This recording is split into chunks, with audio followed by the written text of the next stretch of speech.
মহান আল্লাহ সুবহানাহু ওয়া তাআলা শুকর আদায় করছি, যিনি আমাদেরকে আজকের এই ক্লাসে অংশগ্রহণ করার তৌফিক দান করেছেন, আলহামদুলিল্লাহ। এবং রাসূলুল্লাহ সাল্লাল্লাহু আলাইহি ওয়াসাল্লামের জন্য দরুদ এবং সালাম। আল্লাহুম্মা সাল্লি ওয়া সাল্লিম আলা নাবিয়িকা মুহাম্মদ, আল্লাহুম্মা সাল্লি আলাইহি, আল্লাহুম্মা বারিক আলাইহি। আমরা ইনশাআল্লাহ আজকের এই ক্লাসে আমরা যেটা আলোচনা করতে চাই সেটি হচ্ছে যে বালাগা ফাসাহের বেশ কিছু গুরুত্বপূর্ণ বিষয়। এবং আজকে আমরা যেই আয়াতটি নিয়ে শুরু করতে চাই, আয়াতটি হলো যে কোয়েশ্চেন নাম্বার 416, যেখানে আল্লাহ সুবহানাহু ওয়া তাআলা বলেছেন, আর রিজালু কাওয়ামুনা আলান নিসাই বিমা ফাদ্দালাল্লাহু বা'দাহুম আলা বা'দিন। আর রিজালু কাওয়ামুনা আলান নিসা, যে পুরুষরা তার হচ্ছে কাওয়ামুন আলান নিসা, পুরুষ হচ্ছে নারীদের উপর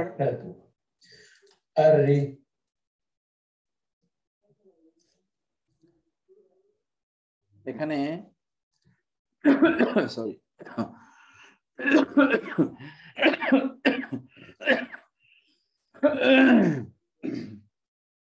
আল্লাহ সুবহানাহু ওয়া তাআলা বললেন, আর রিজালু পুরুষরা কাওয়ামুন আলান নিসা, নারীদের উপর তারা হলো কাওয়াম, বিমা ফাদ্দালাল্লাহু বা'দাহুম আলা বা'দিন, কারণ হচ্ছে আল্লাহ সুবহানাহু ওয়া তাআলা বা'দাহুম আলা বা'দিন, তাদের পরস্পরকে পরস্পরের উপর মর্যাদা প্রদান করেছেন। এখন প্রশ্নটা হলো, কথা হলো যে আর রিজালু কাওয়ামুন আলান নিসা, পুরুষরা নারীদের উপর দায়িত্বশীল, তত্ত্বাবধায়ক, অথবা আপনি যেই প্রটেক্টর, প্রিজার্ভার, প্রোভাইডার, এটা যাই আপনি বলুন না কেন, এই কাওয়ামুন শব্দটি এসে হলো কামা ইয়াকুমু থেকে। কাওয়ামুন শব্দটি এসে কামা ইয়াকুমু থেকে। এই শব্দটার একটু ব্যাখ্যা আলোচনা করে তারপরে আমরা একটু অন্য জায়গায় একটু যেতে চাই। শব্দটি এসে কামা ইয়াকুমু থেকে। কামা আরবরা কামা বি, কামা এর সাথে কামা আলা মানে হচ্ছে কোনো দায়িত্ব সম্পাদন করা, অথবা কামা বি কোনো কাজ সম্পাদন করা, এইগুলো বোঝানোর জন্য তারা এই কামা শব্দটি তারা ব্যবহার করে থাকে। তো এখানে কাওয়ামুনা আলান নিসা এর মানে হচ্ছে যে নারীদের। এবং আপনি যদি কোরআন আল্লাহ সুবহানাহু ওয়া তাআলার তিনি আল্লাহ সুবহানাহু ওয়া তাআলার গুণবাচক নাম যদি দেখেন, আল কাইয়ুম, আল কাইয়ুম মানে হচ্ছে যিনি সর্বদা বিরাজমান, অর্থাৎ যিনি সর্বদাই তিনি মানুষের তার সৃষ্টির যে কি প্রয়োজন আছে প্রয়োজনগুলো পূর্ণ করার জন্য যিনি সর্বদা তৎপর, সর্বদা তিনি সেখানে বিরাজ করছেন, এক মুহূর্তের জন্য তিনি অ্যাবসেন্ট হয়ে যান না। এই হচ্ছে আল্লাহ সুবহানাহু ওয়া তাআলা আল কাইয়ুম। ঠিক আল কাইয়ুমের মতোই কিন্তু কাওয়াম শব্দটি ঠিক এইরকমই, কিন্তু কাওয়াম ঠিক এইরকমই কাওয়াম। তো আরো এটার অনেক বিশ্লেষণ আছে, যদি আমাদের এই বিশ্লেষণ আমাদের মূল লক্ষ্য উদ্দেশ্য না, তো আমি শুধু এই জায়গা থেকে বলতে চাই যে এই আয়াতের মূল বক্তব্য হচ্ছে যে নারীদের যত প্রয়োজন আছে, তিনি মা হন, তিনি বোন হতে পারেন, তিনি স্ত্রী হতে পারেন, তিনি কন্যা হতে পারেন, তাদের যত প্রয়োজন আছে এই সকল প্রয়োজনগুলো পূর্ণ করার জন্য স্ট্যান্ড বাই হিসেবে দাঁড়িয়ে থাকার কাজ হচ্ছে পুরুষদের।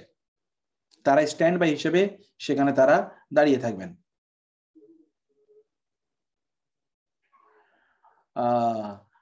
তো এইটি আল্লাহ সুবহানাহু ওয়া তাআলা, ঠিক সেই অর্থে আল্লাহ সুবহানাহু ওয়া তাআলা এটিকে এখানে উল্লেখ করেছেন। তো আমরা সেজন্য এই বিষয়টিকে এখানে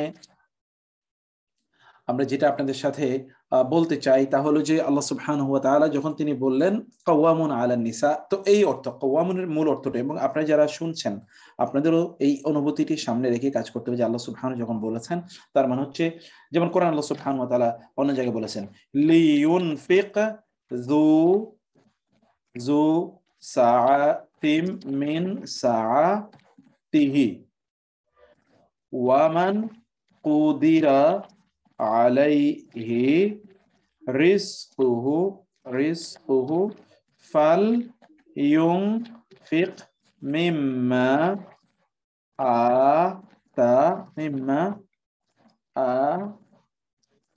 আতাহুল্লাহ। এই হচ্ছে কোরআনের কথা, যে আল্লাহ সুবহানাহু ওয়া তাআলা বললেন যার সামর্থ্য যা আছে সেই ব্যক্তি যেন তার সামর্থ্য অনুসারে ব্যয় করে। লিউনফিক যু সাআতি মিন সাআতি ওয়া মান কুদিরা আলাইহি রিজকুহু, আর যার রিজিক, তার রিজিকটি সংকীর্ণ করে দেওয়া হয়েছে, ফালিউনফিক মিম্মা আতাহুল্লাহ, আল্লাহ সুবহানাহু তাকে যতটুকু দিয়েছেন ততটুকু অনুসারে সে কি করবে, সে ব্যয় করবে। আল্লাহ তাআলা তাকে যতটুকু দিয়েছেন ততটুকু অনুসারে সে ব্যয় করবে, অর্থাৎ তার পরিবার এর সদস্যদের জন্য। এমনকি ওয়ালাল মাউলিদ, আপনি দেখুন ওয়ালাল মাউলুদি লাহু রিজকুহুন্না, রিজকুহুন্না ওয়া কিসওয়াতুহুন্না বিল মারুফি। আল্লাহ তাআলা বললেন মানে স্বামীর দায়িত্ব হচ্ছে স্ত্রীদের, নারীদেরকে তাদের খাদ্য এবং জামা কাপড়, বাসস্থান, ইত্যাদি সবকিছু বিল মারুফ। মারুফ শব্দের তিনটি অর্থ আছে, আমরা আগে বলেছিলাম আপনাদেরকে, কোরআনে মারুফ শব্দটি তিনটি অর্থে ব্যবহৃত হয়। এই শব্দটি ওরফ থেকে আসতে পারে। ওরফ, ওরফ মানে হলো সমাজে যেই প্রথা আছে, মানে প্রথাগত প্রথা অনুসারে দেবে, অথবা মারুফ মানে হচ্ছে কল্যাণের সাথে দেবে, উত্তম ভাবে দেবে, উত্তম ভাবে সম্পাদন করবে। অথবা মারুফের আরেকটা অর্থ হতে পারে যে এটা আইনগত, অর্থাৎ আইন যতটুকু কভার করে ততটুকু কমপক্ষে তাকে করতে হবে। এই তিনটি অর্থ কিন্তু মারুফ শব্দটি কভার করে। তাহলে আল্লাহ সুবহানাহু ওয়া তাআলা যখন বললেন যে এই পিতাদের মানে স্বামীদের দায়িত্ব হচ্ছে স্ত্রীদের তাদের এই ভরণ পোষণ এবং তাদের অন্যান্য খাদ্য পানীয় ইত্যাদি তাদের জন্য যথাযথভাবে তাদের জন্য এটা প্রোভাইড করা, এটা যখন আল্লাহ সুবহানাহু ওয়া তাআলা বললেন, ঠিক আর রিজালু কাওয়ামুনা আলান নিসা, এই বক্তব্যটি সেটাকেই মূলত সেটাকেই এটা ইয়ে করে থাকে, আপনার নিশ্চিত করে থাকে। সেই জন্য আমাদের দায়িত্ব হচ্ছে, আমরা যখন এই কথাটি বলছি তখন আমাদের দায়িত্ব হচ্ছে যে আমরা যেন এটাকে আমরা যেন এই আয়াতটিকে যেন আমরা সঠিকভাবে আল্লাহ সুবহানাহু ওয়া তাআলা যেভাবে বলেছেন আমরা যেন আয়াতটিকে সেভাবে আমরা বুঝি এবং সেভাবে যেন আমরা আয়াতটিকে ধারণ করি।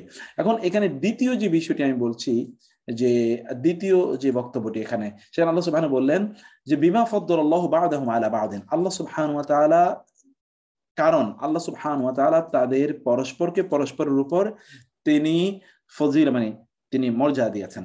এখন দেখুন তো এখানে প্রেফারেন্স দিয়েছেন আল্লাহ সুবহানাহু ওয়া তাআলা, তিনি কেন বলেন বিমা ফাদ্দালাল্লাহু বা'দাহুম, এখানে তো নারীর বিষয়ে আলোচনা, বা'দাহুম আলা বা'দিন, বা'দাহুম তাদের, এটা তো হোম তো পুরুষবাচক, কেন তিনি বললেন না ফাদ্দালাহুম আলাইহিন্না, তিনি তাদেরকে তাদের উপর প্রাধান্য দিয়েছেন, মানে তিনি তাদেরকে তাদের উপর দায়িত্ব প্রদান করেছেন, ফজিলত মর্যাদা প্রদান করেছেন। কারণ স্বামীরা অথবা পুরুষরা তারা এক্সট্রা ব্যয় করতে হয় তাদের পরিবারের জন্য বা স্বামীদের জন্য, তাহলে সেটা আল্লাহ সুবহানাহু ওয়া তাআলা ফাদ্দালাহুম আলাইহিন্না এটা বলতে পারতেন, কেন তিনি বলেন ফাদ্দালা বা'দাহুম আলা বা'দ, তাদের পরস্পরকে পরস্পরের উপর। এবং আমরা বলেছিলাম যে কোরআনে আল্লাহ সুবহানাহু ওয়া তাআলা যখন তিনি বা'দুন শব্দটি দুইবার উল্লেখ করেন, তখন বা'দুন শব্দটি যখন দুইবার আসে পরস্পর, মানে পরপর দুইবার আসে, একই আয়াতে দুইবার আসে, তখন এর অর্থ হয় পরস্পর, তখন এর অর্থ দাঁড়ায় পরস্পর। তো এখানে তাইলে ওই শব্দটি না বলে এটি কেন বলা হলো?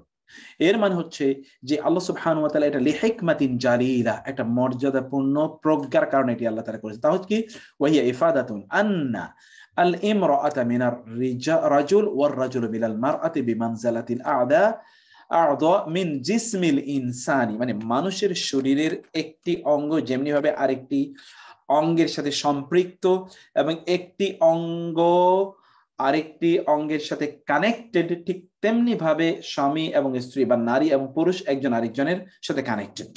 যেমন আপনার শরীরের অঙ্গ প্রত্যঙ্গ, আপনার হাত, আপনি বলতে পারেন যে হাত is separate than my body. ওই ব্যক্তির মতো যে ব্যক্তি তিনি তার পেট বলেছিল যে তার মুখ বলেছিল যে আমি মুখ এত কষ্ট করে খাই, পেট সেটাকে লালন করে এবং জিহ্বা সেটা স্বাদ গ্রহণ করে, আবার কণ্ঠনালী দিয়ে এটা যায়, আমি এত কিছু করতে পারবো না, এখন মুখ বা দাঁত বলে ঠিক আছে এখন থেকে আর আমি কিছুই করবো না, আবার হাত এটা ধরে এত কিছু, তখন অথবা হাত বললো যে আমি খাবারগুলো এতভাবে তৈরি করি, তারপর একটা মুখ, দাঁত, জিহ্বা এগুলো সব স্বাদ নেয়, আবার পেট এটাকে ধারণ করে, তো আমি কেন এত কষ্ট করবো, আমি এখন আর কোনো কাজ করবো না, দেখি ওরা কিভাবে স্বাদ নেয়। এ কথা বলে হাত এখন আর কোনো কাজ করছে না, হাত কাজ না করার কারণ এখন পেটে তো খাবার যায় না, জিহ্বা টেস্ট পাচ্ছে না। কিছুদিন পরে যেটা দেখা গেল, কিছুক্ষণ পরে দেখা গেল যে এখন আর হাত নড়ে না, হাত আর চলছে না, কিনা হাত চলছে না, হাত চিন্তা করছে কিনা আমি চলছি না কেন, তখন তাকে জিহ্বা এবং পেট অথবা দাঁত এবং মুখ তাকে বললো যে আমরা যে ওইটাকে ওই স্বাদ যে আমরা নেই, স্বাদ তো আসলে আমরা এক না নেই, আমরা ওই স্বাদটা নিয়ে তোমাদের কাছে ওইটাকে প্রোভাইড করি, তোমাদের কাছে পৌঁছে দিই, নাহলে তোমরা বাঁচতে পারতে না বা তোমরা দাঁড়িয়ে থাকতে পারতে না, তোমরা তখন পড়ে যেতে। ঠিক আল্লাহ সুবহানাহু ওয়া তাআলা তিনিও কিন্তু আমাদের এই আয়াতের মাধ্যমে তিনি বোঝাতে চাইলেন যে নারী এবং পুরুষ এটা জেন্ডারের উপর ভিত্তি করে, মানে জিন্স জেন্ডারের উপর ভিত্তি করে কেউ কারো চেয়ে শ্রেষ্ঠ বা উত্তম এটা বলার কোনো সুযোগ নেই, মানে জেন্ডারের উপর ভিত্তি করে শ্রেষ্ঠত্ব নির্বাচিত হয় না। এটাই আল্লাহ সুবহানাহু ওয়া তাআলা এখানে বলতে চাইলেন যে জেন্ডারের উপর ভিত্তি করে কোনো শ্রেষ্ঠত্ব নির্বাচন হয় না, কারণ একজন আরেকজন থেকে পরস্পরের থেকেই এখানে এসেছে এবং পরস্পরের ক্ষেত্রে একজন আরেকজনের ক্ষেত্রে তাদের অবস্থানটা হলো যে শরীরের বিভিন্ন অঙ্গ প্রত্যঙ্গের নাম। যেমন তিনি বলছেন যে যদি আমরা বলি যে পুরুষ হচ্ছে মাথা, তাহলে নারী তো পেটের নাম, অথবা নারী যদি হয় মাথা তাহলে পুরুষ পেটের নাম। মানে এইরকম কোনো একটা এরকম বলার কোনো সুযোগ নেই যে ওকে ঠিক আছে আমি একাকী, মানে মাথা বললো যে ঠিক আছে আমি একাকী বেঁচে থাকতে পারবো, পেটের কোনো খবর প্রয়োজন নেই। এখন পেটে যদি আপনার খাবার না যায় তাহলে তো আপনার মাথা কিছুক্ষণ পরে ঘুরাতে থাকবে, তাহলে এই মাথা দিয়ে আপনি কি করবেন? অথবা এই কথা বলতে পারে না, হাত এই কথা বলতে পারে না যে ঠিক আছে পায়ের আমার দরকার নেই, পা যদি না চলে তাহলে এই হাত কি কাজে লাগবে? অথবা কান বললো যে আমার চোখের দরকার নেই, তাহলে তো এই চোখ কতক্ষণ কাজ করবে, অথবা এই কান কতক্ষণ কাজ করবে? ফলে প্রত্যেকটি জিনিসই শরীরের বিভিন্ন অঙ্গ প্রত্যঙ্গ মিলে আসলে একটা কি একটা হোল তৈরি করে, একটা পরিপূর্ণ একটা সত্তা তৈরি করে। তেমনি ভাবে নারী এবং পুরুষের নারী এবং পুরুষের সকলের মিলে কিন্তু একটা সত্তা তৈরি হয় এখানে। এখানে পুরুষকে আল্লাহ সুবহানাহু ওয়া তাআলা যে মর্যাদার কথা বলেছেন, এই মর্যাদা কেবলমাত্র তালাকের, ওয়ালির রিজালি আলাইহিন্না দারাজা, কোরআনে আল্লাহ সুবহানাহু বলেন ওয়ালির রিজালি আলাইহিন্না দারাজা, পুরুষদের একটা এক্সট্রা একটা, এটাকে আমরা বলছি যে প্রিরগেটিভ মানে এক্সট্রা একটা অধিকার আছে। সেই অধিকারটা কি? সেই অধিকারটা হলো ডাইভোর্স অথবা তালাকের অধিকার। এটা নারীকে আল্লাহ সুবহানাহু ওয়া তাআলা দেন না। দুইটা কারণে আল্লাহ সুবহানাহু ওয়া তাআলা নারীকে দেন না। একটা কারণ হচ্ছে নারীরা প্রচন্ড ইমোশনাল। যদি পৃথিবীর নারীদেরকে তালাকের দায়িত্ব দেওয়া হয়, ক্ষমতা দেওয়া হয়, তাইলে কোনো সংসারই ভালো করে টিকবে না। মানে একটু নারী যেহেতু ইমোশনাল, অতএব একটু না পান থেকে চুন খসার পরে বলবে তোমার আমি তালাক দিয়ে দিলাম। এমনিই তো নারীরা তাদের স্বামীদের কাছ থেকে প্রচুর পরিমাণ তালাক চায়, যে আমাকে তালাক দিয়ে দাও, আমি তোমার সাথে থাকতে চাই না। তো ফলে এটা একটা বড় ধরনের বিপদ। দ্বিতীয়ত হচ্ছে বিয়ের ক্ষেত্রে পুরুষের কন্ট্রিবিউশন নারীর কন্ট্রিবিউশন হচ্ছে অনেক অনেক বেশি, এবং সেটা হচ্ছে অর্থনৈতিক। মানে একজন পুরুষের কন্ট্রিবিউশন যে পরিমাণ, একজন নারীর তো সেক্ষেত্রে কন্ট্রিবিউশন বরং তিনি পাচ্ছেন সেখানে।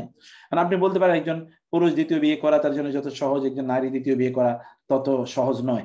এটি আমাদের সমাজ এরকম করেছে। বেসিক্যালি ইসলামিক সমাজে একজন পুরুষ যদি দ্বিতীয় বিয়ে করতে চায়, বা একজন নারী তিনি যদি ডিভোর্স হওয়ার পর অথবা তার স্বামী মারা গিয়ে তিনি যদি আবার বিয়ে করতে চান, তাইলে এটা কোনো বড় ফ্যাক্টর না, এটা খুবই সহজেই এটা পাওয়া যায়। যেমন রাসূল সাল্লাল্লাহু আলাইহি ওয়াসাল্লামের সময়ে যেমন এটা সংগঠিত হয়েছিল, এটি রাসূল ইসলামের সময় এটা সংগঠিত হয়েছিল। এটি কিন্তু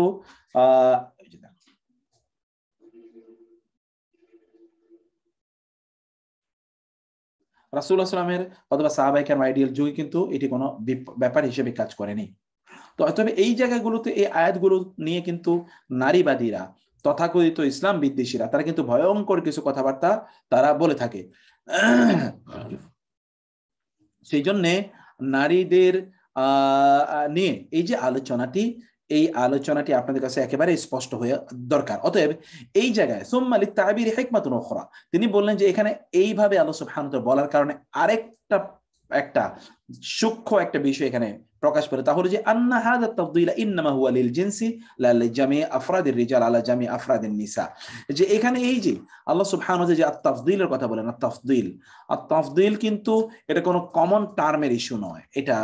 এটা যে সব পৃথিবীর সকল পুরুষরা নারীদের ক্ষেত্রে, নারীদের উপরে এই জাতীয় তারা অধিকার তারা পাবেন, অথবা তাদের এতটুকু শ্রেষ্ঠত্ব প্রদান করা হয়েছে, এটা সকলের জন্য প্রয়োজন নয়। যেমন আল্লাহ সুবহানাহু ওয়া তাআলা মারিয়াম আলাইহিস সালাতু ওয়াস সালামের ব্যাপারে তিনি বলেছেন আলাইসা যাকারু কাল উনসা ওয়ালাইসা যাকারু কাল উনসা, লাইসা যাকারু কাল উনসা, সকল ছেলে সন্তানগুলো সকল কন্যা সন্তানের সমান নয়। অতএব অনেক কন্যা সন্তান আছে যাদের অবস্থা, যেমন ধরুন আপনি ফেরাউর কথা বলেন, ফারাও, এখন যে ফারাও কয়টা ফারাও সমান একটা সারা অথবা একটা আসিয়া?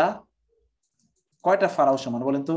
হাজার হাজার না, crore crore crore crore crore crore billion billion trillion trillion ফেরাও সমান কি একটা একটা একটা একটা আসিয়া হবে? না। একটা আসিয়া সমান বিলিয়ন বিলিয়ন বিলিয়ন বিলিয়ন ফেরাও না। আসিয়া আলাইহিস সালামের তার মর্যাদা আল্লাহর কাছে কতটা বেশি। রাসূল বলেছেন 4 জন নারী, তারা নারীদের মধ্যে সবচেয়ে সেরা, তার মধ্যে আসিয়া একজন, আসিয়া বিনতে মুজাহিম। তো ফলে এখানে এটা আসলে এটা শুধুমাত্র জেন্ডারের উপর ভিত্তি করে এটা না, যে পুরুষ মানে হচ্ছে,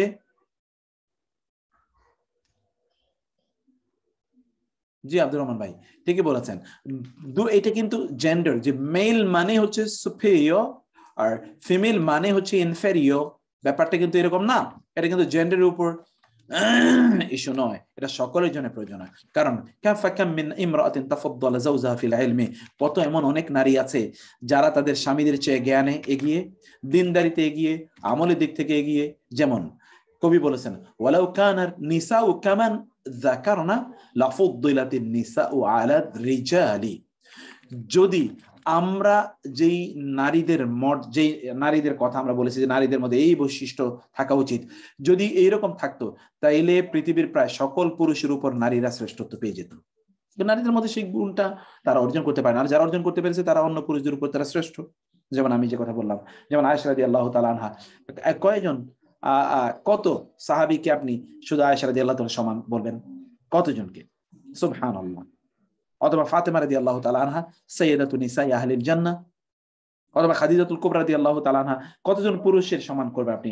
খাদিজা রাদিয়াল্লাহু তাআলা আনহাকে প্যারালালি কেবল আবু বকরের সামনে দাঁড়া করানো যায়, আর কারো সামনে না। তাহলে আমরা দেখি অথচ আবু বকর গোটা উম্মার প্রায় সমান মতো কাজ করেছেন আবু বকর রাদিয়াল্লাহু তাআলা আনহু। ফলশ্রুতিতে আমরা এখানে ইস্যুটা কিন্তু জেন্ডার ইস্যু একেবারেই না, এটা আসলে একটা গুণ। এই জন্য আজকে আমার জুমার খুতবাটি আনফরচুনেটলি ওরা লাইভ দিতে পারেনি।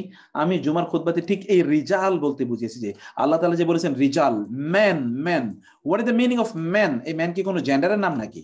নো, ম্যান কোনো জেন্ডারের নাম না। ম্যান হলো আসলে একটা গুণের নাম, গুণ, কোয়ালিটির নাম, কোয়ালিটি। আজকের আমি জুমার খুতবাটা হয়তো বা আগামীকাল লাইভ দেবো আপনারা আমাদের পেজে। জুমার আজকের খুতবাটা শুনবেন, ভেরি ইম্পর্টেন্ট, খুবই গুরুত্বপূর্ণ আজকের এই খুতবাটি আপনাদের জন্য। খুতবাটি আপনারা এটা শোনার চেষ্টা করবেন। আমি সেই জায়গায় এই বিষয়গুলোকে বিস্তারিত আমি আলোচনা করেছি, যে আসলে আমাদের বিষয়টা কি।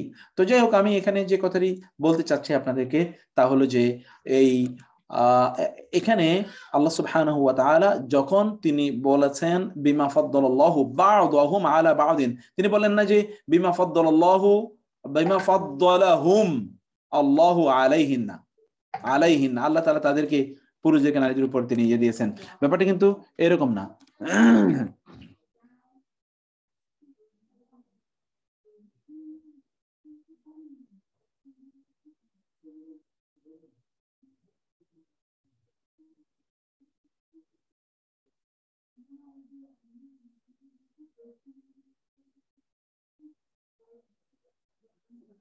তো এই হচ্ছে যাই হোক, বিষয়টা কি আমরা এখানেই এই বিষয়টা এভাবে আমরা এই আয়াতটি এভাবে আমরা নিলাম এবং বুঝতে পারলাম। তারপরে আরেকটি আয়াত খুবই চমৎকার, তাহলে যে ফুত্তিহাত আবওয়াবুহা ওয়া ফুত্তিহাত আবওয়াবুহা। এখানে দুটো শব্দ আপনি দেখবেন সূরাতুজ জুমারে আল্লাহ সুবহানাহু ওয়া তাআলা বললেন ওয়াসিকাল লাযিনা কাফারু ইলা জাহান্নামা যুমারা। ওয়া এবং সিকা তাড়িয়ে নেওয়া হবে, আল্লাযিনা কাফারু যারা কুফরি করে তাদেরকে, ইলা জাহান্নাম, জাহান্নামের দিকে যুমারা দলে দলে, জলে দলে তাদেরকে সেখানে দ্রুত নিয়ে যাওয়া হবে। হাত্তা এমনকি ইদা যখন জাউহা তারা জাহান্নামের কাছে আসবে, ফুতিহাত আবওয়াবুহা জাহান্নামের দরজাগুলো খুলে রাখা হবে তাদের জন্য, জাহান্নামের দরজাগুলো তাদের জন্য খুলে দেওয়া হবে। ফুতিহাত এটা হলো জাহান্নামের ব্যাপারে আলোচনা করতে গিয়ে ফুতিহাত, দেখেন এই আমি মার্ক করে রাখলাম। কিন্তু জান্নাতের কথা বলতে গিয়ে তিনি বললেন ওয়াসিকাল লাযিনা তাকাউ রাব্বাহুম, যারা তাদের রবকে ভয় করেছে তাদেরকে দ্রুত নিয়ে যাওয়া হবে ইলাল জান্নাতি, জান্নাতি জুমারা দলে দলে, দলে দলে।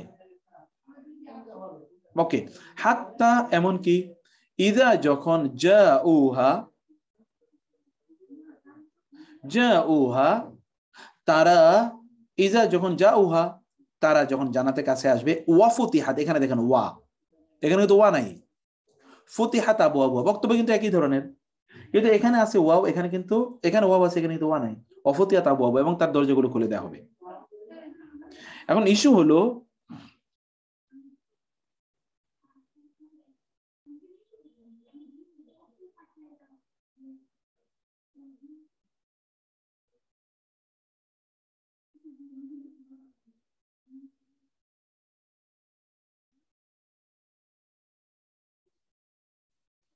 এখানে আপনারা দেখেন কি হলো, এখানে আপনার ওয়া এখানে নাই, কিন্তু এখানে ওয়া আছে। তার দরজাগুলো যখন, জান্নাতের দরজাগুলো যখন খুলে দেওয়া হবে। এখন ইস্যু দাঁড়ালো কি? ইস্যু দাঁড়ালো আল্লাহ সুবহানাহু ওয়া তাআলা প্রথমটাতে তিনি বলেন ফুতিহাত, দ্বিতীয়তে বলেন ওয়া ফুতিহাত। ওয়া, এখানে অতিরিক্ত ওয়া আসলো কেন? এ ওয়া তো এখানে নাই, তাহলে এখানে আবার হঠাৎ করে ওয়া আসলো কেন? বুঝতে হবে আপনাদেরকে। এই যে এই ওয়া, এটি বোঝানো, এটি এর দুটো বিষয় আমি বলবো। একটা বিষয় আমি পরে বলছি। এখানকার যে বিষয়টি, তাহলে যে এই ওয়াটি আল্লাহ সুবহানাহু ওয়া তাআলা অতিরিক্ত এখানে এই জায়গায় এই ওয়াটি এনে, এখানে ওয়াটি না এনে আল্লাহ সুবহানাহু ওয়া তাআলা এটা বুঝালেন যে জান্নাতি যারা, তাদের একটা মর্যাদা আছে। মর্যাদা কি? যে জান্নাতীরা এখানে আসার পর ওয়াফুতিহাত আবওয়াবুহা, আসার পরে দরজা খোলা হবে তা কিন্তু না, দরজা আগেই তাদের জন্য ওয়াফুতিহাত, আর দরজাগুলো খুলে রাখা ছিল তাদের জন্য। জান্নাতীরা জান্নাতে আসবে এবং তারা দেখবে তাদের জন্য দরজা খোলা, এবং অন্যরা যেন তাদেরকে স্বাগত জানানোর জন্য এখানে দাঁড়িয়ে আছে, এবং তারা সেখানে এসে দেখবে আবওয়াবু মুফাত্তাহা, যে দরজাগুলো খোলা। কিন্তু জাহান্নামীদের ব্যাপারে দরজাগুলো আগ থেকে খুলে রাখা হবে না, বরং তারা যখন আসবে তখন তাদের জন্য দরজাগুলো খুলে দেওয়া হবে। এবং তারা এখানে এসে কি উকিফু আলান নারে, কোরআনে আছে যে তাদেরকে জাহান্নামের উপর এখানে এসে তাদেরকে দাঁড় করে রাখা হবে। যেমন তারা যে জাহান্নামের ফটক হলো এটা, এই ফটকের এখানে হয়তো বা তাদেরকে ধরেন দীর্ঘ লম্বা সময় ধরে তারা এখানে দাঁড় করে রাখা হচ্ছে। আর আপনি চিন্তা করেন তো, কোনো একটা বাসার সামনে গিয়ে আপনি 2 ঘন্টা পর্যন্ত দাঁড়ায় আছেন এই বাসায় ঢোকার জন্য, আপনি কিন্তু এখানে যাওয়া ছাড়া কোনো উপায় নাই, কিন্তু আপনি 2 ঘন্টা দাঁড়ায় আছেন। কি পরিমাণ অপমান, লাঞ্ছনা, সাইকোলজিক্যালি আপনি কত লাঞ্ছনার শিকার হচ্ছেন। আপনাকে দাঁড়িয়ে থাকতে হচ্ছে, দরজা খোলা হচ্ছে না আপনার জন্য। না ঠিক আছে, অমকে না আসলে দরজা খোলা যাবে না, অতক্ষণ না হলে দরজা খোলা যাবে না, আপনাকে আপনাকে চিনতে পারছি না, আপনি আপনার পরিচয় দেন ইত্যাদি, আপনাকে হাজার কথা বলা হলো। শুধু কি তাই? দরজা খোলার পর তিনি সামনে যা দেখতে পাচ্ছেন তা তো লেলিহান আগুন। দরজা খোলার পর যা দেখতে পাচ্ছেন তা তো লেলিহান আগুন। এরপরে দেখছে হায় হায় সর্বনাশ, এতক্ষণ দরজার সামনে আমাদেরকে দাঁড়া করে দেখা হলো। যেমন ধর আপনি কোনো বাসায় গেলেন, আপনাকে 3 ঘন্টা 4 ঘন্টা দাঁড়া করানোর পরে আপনি ভিতরে ঢুকিয়ে যায়, দেখেন যে ওইখানে বসার মতো চেয়ার পর্যন্ত নেই, এবং আপনার জন্য সামান্যতম কোনো খাবার দাবার কিছুই রেডি করা হয় না। এত একটা ভয়ঙ্কর অবস্থা। আর এখানে আপনি যাওয়ার আগে গিয়ে দেখেন যে বিশাল বড় দরজা খোলা, আপনাকে স্বাগত জানার জন্য একটা লাল কার্পেট সেখানে বিছানো, এবং সেখানে অনেকে দাঁড়িয়ে আছেন আপনাকে স্বাগত জানার জন্য। Everything is prepared earlier, everything is prepared earlier. এই জন্য আল্লাহ সুবহানাহু ওয়া তাআলা এখানে ওয়া উল্লেখ করেছেন। এটা হলো 1 নম্বর কথা বলছি। 2 নম্বর কথা হচ্ছে কোরআন আল্লাহ সুবহানাহু ওয়া তাআলা যখনই 8 শব্দ তিনি উল্লেখ করেছেন সামানিয়া, তখনই তিনি ওয়া উল্লেখ করেছেন। এবং কোরআনে যত জায়গায় 8 আছে সব জায়গায় আপনি দেখবেন এই ওয়া শব্দটি, মানে সংখ্যা যখন আলোচনা করা হয়েছে তখন এটা বলা হয়েছে। আচ্ছা আপনারা বলেন তো জাহান্নাম কয়টি? 7টি। জান্নাত কয়টি? 8টি। এবং এই জন্য 8 এর আলোচনা যখন এসছে তখন এখানে কিন্তু ওয়া উল্লেখ চলে এসে, এখানে কিন্তু ওয়া উল্লেখ নাই। এবং এটা আপনারা কোরআনের বহু জায়গায় এই চিত্রটি আপনারা দেখতে পাবেন। আমি একটা চিত্র আপনাদেরকে একটু দেখানোর চেষ্টা করছি, যেখানে আল্লাহ সুবহানাহু ওয়া তাআলা এই ওয়াটি আল্লাহ সুবহানাহু ওয়া তাআলা উল্লেখ করে থাকেন। আমি আপনাদের জন্য একটি আমি আমার যে তানজিলটা আমি একটু নেই, দাঁড়ান জাস্ট 1 মিনিট, আমি একটু দেখাচ্ছি যে কিভাবে আল্লাহ সুবহানাহু ওয়া তাআলা, এবং এটা হচ্ছে কোরআনের বিউটি, কোরআনের মুজিজা, যেখানে আল্লাহ সুবহানাহু ওয়া তাআলা যেখানে তিনি 8 উল্লেখ করেছেন সেখানে কিন্তু আল্লাহ সুবহানাহু ওয়া তাআলা সামিন, যেমন একটু দেখাই সামিন, এখানে দেখেন এই আয়াতটা দেখেন, আপনার পুরো আয়াতটা যদি দেখেন, সায়াকুলুনা, তারা বলবে, সালাসাতুন, তাদের সংখ্যা ছিল, আসহাবে কাহফের সংখ্যা ছিল 3 জন, রাবিহুম চতুর্থ জন ছিল কালবুহুম, তাদের কুকুর, ওয়া ইয়াকুলুনা, তারা বলবে, খামসাতুন, 5 সংখ্যা ছিল তাদের, সাদিসুহুম, ষষ্ঠ জন ছিল কালবুহুম, তাদের কুকুর, রাজমান বিল গায়েব, অন্ধকারে না জেনে আন্দাজে তারা ঢিল ছড়বে, ওয়া ইয়াকুলুনা, তারা বলবে, সাবআতুন, 7, ওয়াসামিনুহুম, আর 8ম জন হবেন। দেখেন এখানে কিন্তু খামসাতুন সাদিসুহুম, মধ্যখানে কিন্তু ওয়াও নাই, সালাসাতুন রাবিহুম, 3 জন, চতুর্থ জন হচ্ছে কুকুর, 5 জন, ষষ্ঠ জন হচ্ছে কুকুর, কিন্তু 7 জন এবং 8ম জন হচ্ছে কুকুর। 8 শব্দটি যখন আল্লাহ তাআলা বলেছেন তখনই তিনি এই একটা একটা একটা ওয়াও আনেন। এখন আরেকটা আয়াত আমি দেখি, আরেকটা আয়াত আপনাদেরকে আমি দেখাই। এখানে দেখেন, এখানে আল্লাহ সুবহানাহু ওয়া তাআলা কি বলছেন দেখেন, সাখখারাহা আলাইহিম, মানে যখন সামুদ জাতির কথা তিনি বলেন, সাখখারাহা তিনি প্রবাহিত করেছিলেন, আলাইহিম তাদের উপর, সাবআ লায়ালিন 7 দিন, 7 রাত, ওয়া সামানিয়াত আইয়াম এবং 8 দিন। এখানে যখনই তিনি 8 উল্লেখ করেছেন তখন কিন্তু তিনি সামানিয়া উল্লেখ করেছেন, মানে 8 উল্লেখ করেছেন তখন কিন্তু ওয়া এনেছেন। এটা কোরআনের, কারণ আপনি দেখেন কোরআনে কি অসাধারণ একটা বৈশিষ্ট্য। কোরআনে যেখানে আল্লাহ সুবহানাহু ওয়া তাআলা তিনি 8 উল্লেখ করেছেন, সেখানে আল্লাহ সুবহানাহু ওয়া তাআলা তিনি এই ইয়ের কথা তিনি বলেছেন। যেখানে তিনি আল্লাহ 8 উল্লেখ করেছেন সেখানেই তিনি এইভাবে ইয়েটা উল্লেখ করেছেন, তিনি সেখানে তিনি ওয়া উল্লেখ করেছেন। তো এই যে কোরআনের মুজিজা, শব্দগত মুজিজা, আপনার শব্দ যে, যেখানে আপনি একটা পৃথিবীর এত বড় একটা লিটারেচার, যেখানে ধরেন এত শত পৃষ্ঠা রয়েছে, 600 650 পৃষ্ঠার মতো রয়েছে কোরআনে, সে এতগুলো পৃষ্ঠাতে কোথায় 8 উল্লেখ করেছে, সেখানে একটা ওয়া আছে। এটা how can you determine and define it if it is not from আল্লাহ? আল্লাহ সুবহানাহু ওয়া তাআলার পক্ষ থেকে এই কিতাব হওয়ার কারণেই কেবলমাত্র এটি হয়েছে।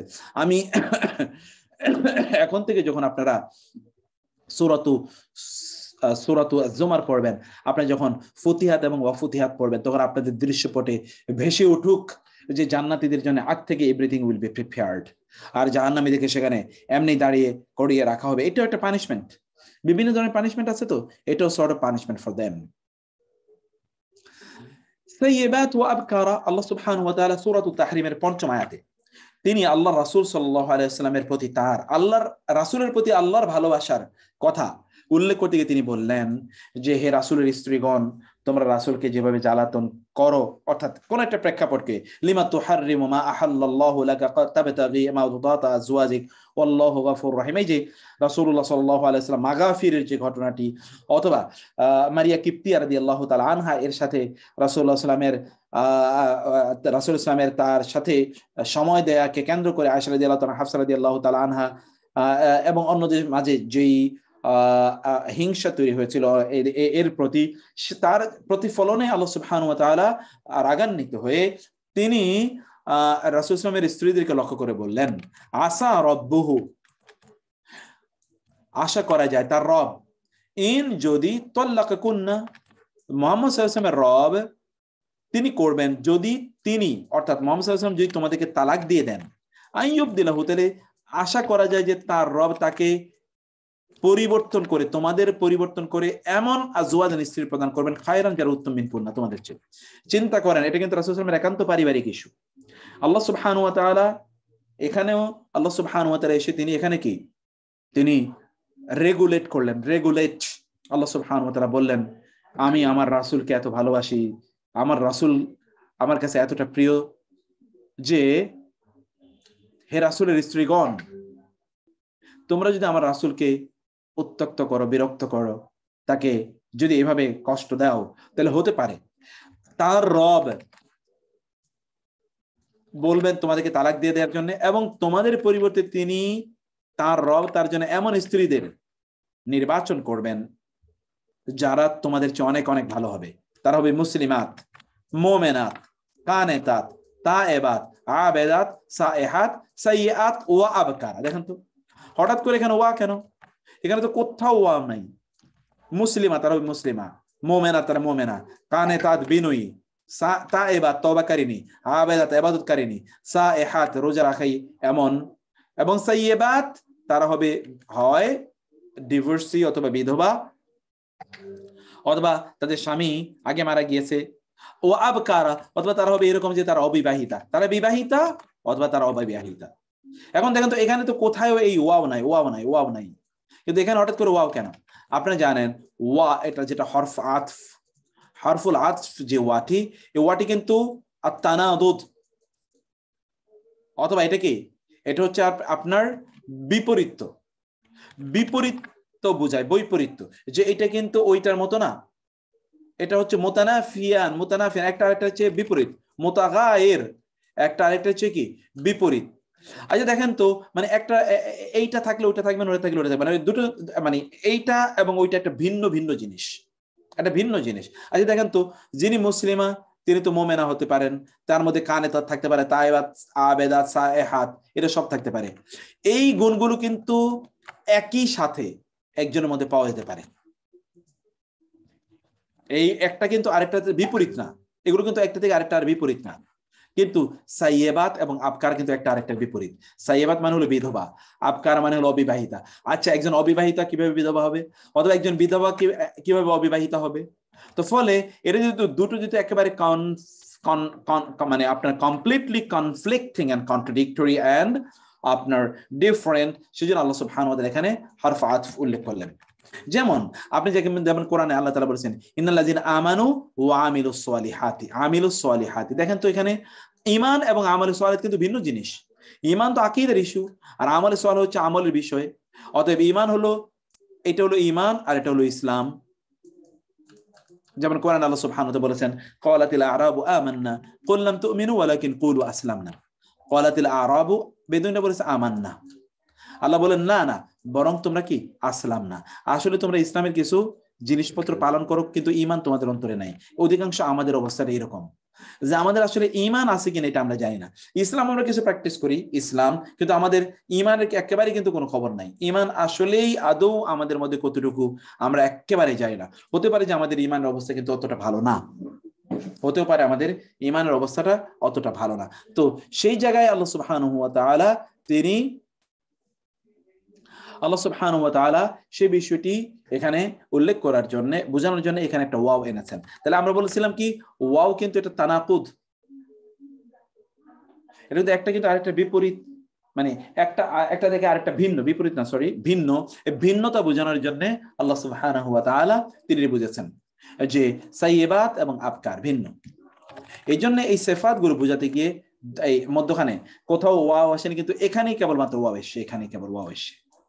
এই জন্য কোরআনে একটা ওয়াও এর ব্যবহারটি দেখেন কতটা গুরুত্বপূর্ণ। আপনি কিন্তু কোথাও বাংলা বাক্য, ইংরেজি বাক্য, এখানে কোথাও এবং, এন্ড, অথবা কি, বাট ইত্যাদি বাদ দিয়েও কিন্তু আপনি বাইরে বাক্য তৈরি করতে পারবেন। কিন্তু কোরআনের এই ওয়া বাদ দিয়ে আপনি এই আয়াত, মানে গোটা কোরআনকে আপনি দেখবেন যে এই ওয়াও বাদ দিলে আপনি দেখবেন যে এটা হতেই পারে না, অসম্ভব। এই ওয়াটা ওকে ঠিক আছে, ওয়া বাদ দিয়ে আমি বলি যে না এই ওয়া দরকার, ওয়া না হলেও তো চলে, যেমন এন্ড না হলেও চলে, সমস্যা কি? কিন্তু আপনি ওয়া বাদ দিয়ে এটা বলতেই পারবেন না, হবেই না। তাহলে কোরআনের স্ট্রাকচার আর মিলবে না। মানে কোরআনটা প্রত্যেকটি শব্দ, প্রত্যেকটি বর্ণ পর্যন্ত, প্রত্যেকটা every letter, every alphabet, every আলিফ লাম, আলিফ বাতা is so much important in the holy Quran. আল্লাহ সুবহানাহু ওয়া তাআলা বলেন গাফিরিয যামবি কাবিলিত তাওবা। এখানে যে ওয়া এর ব্যবহার, আমি বেশ কয়েকটি জায়গায় ওয়া এর ব্যবহারটি একটু আপনাদেরকে বলছি। আল্লাহ তাআলা সূরা গাফিরের 3 নম্বর আয়াতে তিনি বললেন যে গাফিরিয যামবি, গুনাহ মাফকারী, ক্ষমাকারী, ওয়া কাবিলিত তাওবা, এবং তওবা কবুলকারী, শাদীদিল ইকাবি, কঠোর শাস্তিদাতা। এখন দেখুন যে আল্লাহ সুবহানাহু ওয়া তাআলা তিনি এই ওয়া কেন উল্লেখ করেছেন? আমরা যে কিছুক্ষণ আগে বলে আসলাম ওয়া মানে হলো দুটো বিপরীত, মানে সরি দুটো ভিন্ন জিনিস, এটা বোঝানোর জন্য। যেমন গাফিরিয যামবি মানে হলো গুনাহ ক্ষমাকারী, কিন্তু কাবিলিত তাওবা কিন্তু এটা ভিন্ন জিনিস। মনে রাখতে হবে, আমি গত ক্লাসগুলোতেও জোরে আপনাকে বলেছিলাম যে গাফারা অথবা গাফের অথবা গফরান অথবা মাগফিরাত, এই শব্দের অর্থ আমি বলেছিলাম যে ক্ষমা করে দেয়া বটে, কিন্তু আপনার গুনাহটা হতে পারে আপনার আমলনামায় রয়ে গেছে। ওকে, এই গুনাহটা তিনি করেছিলেন, তিনি কি করেছিলেন? এই পাপটি করেছিলেন, এটা মাফ করে দেওয়া হয়েছে, এটা ক্ষমা করে দেওয়া হয়েছে, ক্ষমা করে দেওয়া হয়েছে, এটা হয়তো লিখে থাকে, এটা ক্ষমা করে দেওয়া হয়েছে, কিন্তু এটা কিন্তু আমলনামায় রয়ে গেছে, এটা কিন্তু আমলনামায় স্টিল রয়ে গেছে। যেমন আপনার যেখানে আপনি চাকরি করেন সেখানে কিন্তু আপনার একটা অফিসিয়াল, আপনার একটা ফাইল আছে, আপনার নিজস্ব একটা ফাইল আছে, আপনার নামে একটা ফাইল আছে। আশরাফ কি আছেন?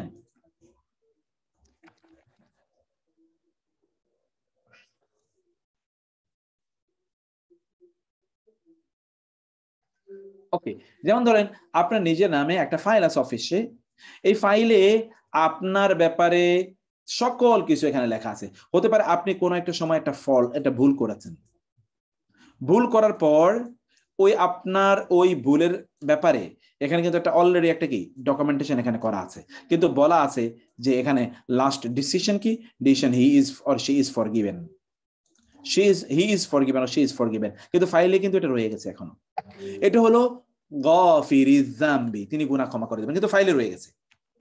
কিন্তু অতঃপর তিনি বললেন ওয়াকাবিলিত তাওবা, ওকে তুমি যদি খুব মনোনিবেশ সহকারে, খুব আন্তরিকতার সাথে তুমি যদি তাওবা করো, তাইলে তোমার এই যে গুনাহ যে তোমার এখানে ছিল, এই যে এখানে তোমার যে পাপের ট্রেস ছিল, এই কাগজটি তুলে ফেলে এটাকে ডাস্টবিনে নিক্ষেপ করা হবে। এটা তোমার এখানে কোথাও থাকবেই না যে তুমি এরকম একটা অপরাধ কখনো করেছিলে। তোমার এখানে এটা কোনো ট্রেসই থাকবে না। It will be immediately wiped out and erased. এটা কোনো অস্তিত্ব থাকবে না। এই জন্য আল্লাহ তাআলা বলেন কাবিলিত তাওবা, তিনি গাফিরিজ যামবি বলেই তিনি তারপর বলেন কাবিলিত তাওবা। অতএব কারো কারো জন্য তিনি গাফিরিজ যামবি, কারো কারো জন্য তিনি গাফিরিজ যামবি ওয়া কাবিলিত তাওবা। এই কারণে আল্লাহ সুবহানাহু ওয়া তাআলা তিনি এই দুটো বিষয়ের কথা, দুটো বিষয় আলোচনা করতে গিয়ে আল্লাহ সুবহানাহু ওয়া তাআলা তিনি মধ্যখানে ওয়াটি উল্লেখ করেছেন। অথচ দেখেন এখানে কিন্তু ওয়া উল্লেখ নাই। গাফিরিজ যামবি কাবিলিত তাওবি শাদীদিল ইকাব, এখানে তো ওয়া শাদীদিল ইকাবে হওয়া দরকার ছিল, তা কিন্তু এখানে নাই। আসহাবুল আইকাতি মাদিয়ান, আইকায়ের অধিবাসীরা, আইকায়ের অধিপতি মানে আইকায়ের অধিবাসীরা অথবা আইকায়ের আপনার এই যে সাথীরা অথবা আইকায়ের মালিকরা, কারণ আসহাব শব্দের তিনটি অর্থ আমরা বলেছিলাম। এরা কারা? মাদিয়ান বা মিদিয়ান। মাদিয়ানের লোকদেরকে, অর্থাৎ যেখানে আল্লাহ সুবহানাহু শুআয়ব আলাইহিস সালাতু ওয়াস সালামকে নবী হিসেবে পাঠিয়েছেন, তাদের আলোচনা করতে গিয়ে আল্লাহ তাআলা বললেন কি বলেন, একটু মনোযোগ দিয়ে একটু খেয়াল করেন বিষয়টা।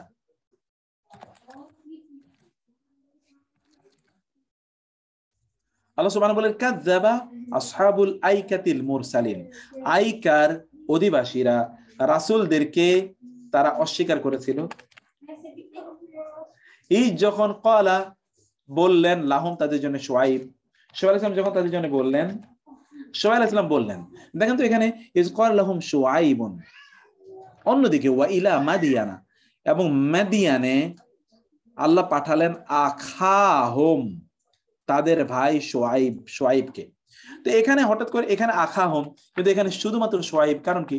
ইয ক্বালা লাহুম শুআয়বুন, যখন তাদের কাছে শুআয়ব আলাইহিস সালাতু ওয়াস সালাম বললেন, যখন তাদেরকে শুআয়ব আলাইহিস সালাম বললেন, এখানে বললেন মাদিয়ান শব্দ যখন উল্লেখ করেছেন, এটা গোটা কোরআনে এরকম, যেখানে শুআয়ব আলাইহিস সালামের আলোচনা আছে, যখন আসহাবুল আইকাতি কাযাবা আসহাবুল আইকাতিল মুরসাল, যতটা জায়গায় আপনি দেখবেন যেখানে আইকা আলোচনা করা হয়েছে, আইকা এটা এটা এটা এটা কি আমি সেটা পরে বলছি।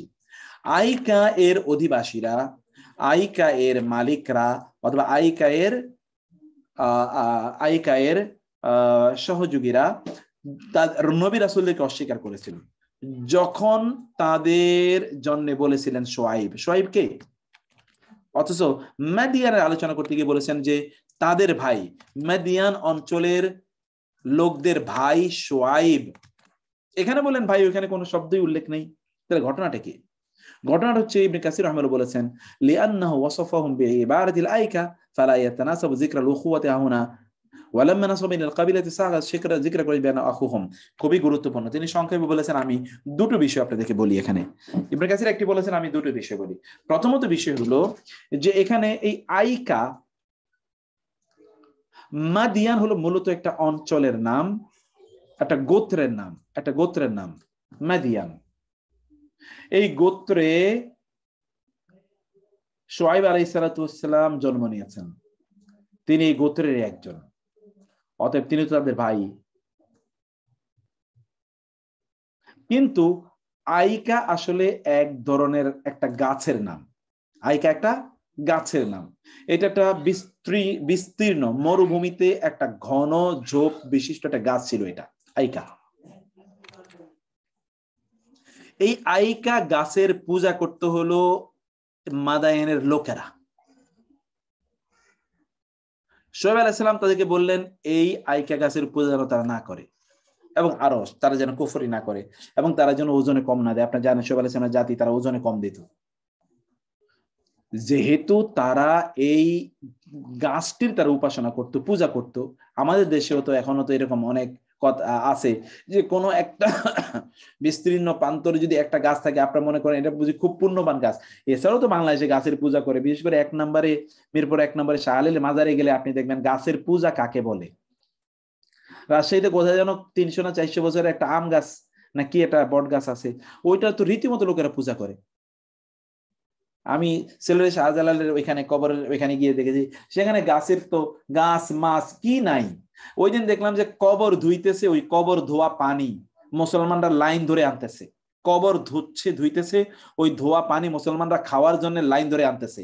এই মুসলমানের পেট তো জাহান্নামের জন্য উপযুক্ত, আর কিসের জন্য উপযুক্ত হবে?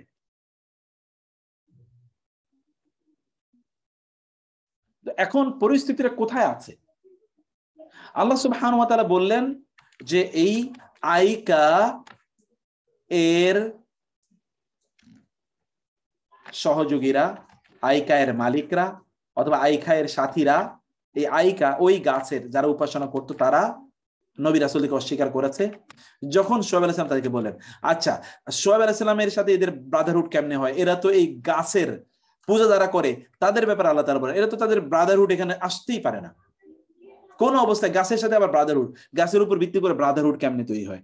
তৈরি হচ্ছে মাদিয়ানে যেহেতু অন্যরা জন্ম নিয়েছে, তিনিও জন্ম নিয়েছেন, এই কারণে এখানে ব্রাদারহুড আসতে পারে। এই জন্য আল্লাহ সুবহানাহু ওয়া তাআলা বললেন যে ওয়াইলা মাদিয়ানা আখাহুম শুআইবা, যে মাদিয়ানে তাদের ভাই শুআইবকে পাঠানো হয়েছে। আরেকটি বিষয় যেটা এখানে উল্লেখ নেই, অন্য জায়গাগুলোতে উল্লেখ আছে, তা হচ্ছে যে আসলে আইকা হচ্ছে শুআইব আলাইহিস সালাম, এটা মূলত মেদিয়ান আইকা এগুলো কিন্তু তুরস্কের একটা অঞ্চল। আমি আপনাদেরকে দেখি একটু দেখাতে পারি কিনা, যেখানে শুআইব আলাইহিস সালাম এর জাতি যেখানে ধ্বংস হয়ে গিয়েছিল, ওরকম একটা জাতি আমি একটু ওই জাতিটাকে দেখাই, আপনাদেরকে দেখাইতে পারি কিনা। ওকে, এই যে, বাহ ফাইন, পেয়ে গেছি। এটা হচ্ছে শুআইব আলাইহিস সালামের যে জাতি, দেখেন 6000 বছরের পুরানো গুহা যেখানে ধ্বংস হয়ে গেছিল আসহাবুল আইকা জাতি। এই যে এখানে 6000 বছর, এখানে দেখেন তাদের বাড়িঘরগুলো তারা কিভাবে নির্মাণ করেছিল। আল্লাহ সুবহানাহু বলেছেন ইয়ানহিতুনা মিনাল জিবালি বুয়ুতা, ওরা তারা পাহাড় কেটে বিশাল বিশাল পাথর কেটে সেখানে তারা বাড়িঘর নির্মাণ করেছিল। এটা কিন্তু তুরস্কের ইস্তাম্বুল শহর থেকে 1100 কিলোমিটার উত্তরে মদিনাতুল আম্বিয়া নামক এলাকায় শুআইব আলাইহিস সালামের স্মৃতি বিজড়িত স্থান। সেখানে পাথর কেটে কেটে ঘর বানানোর হতো।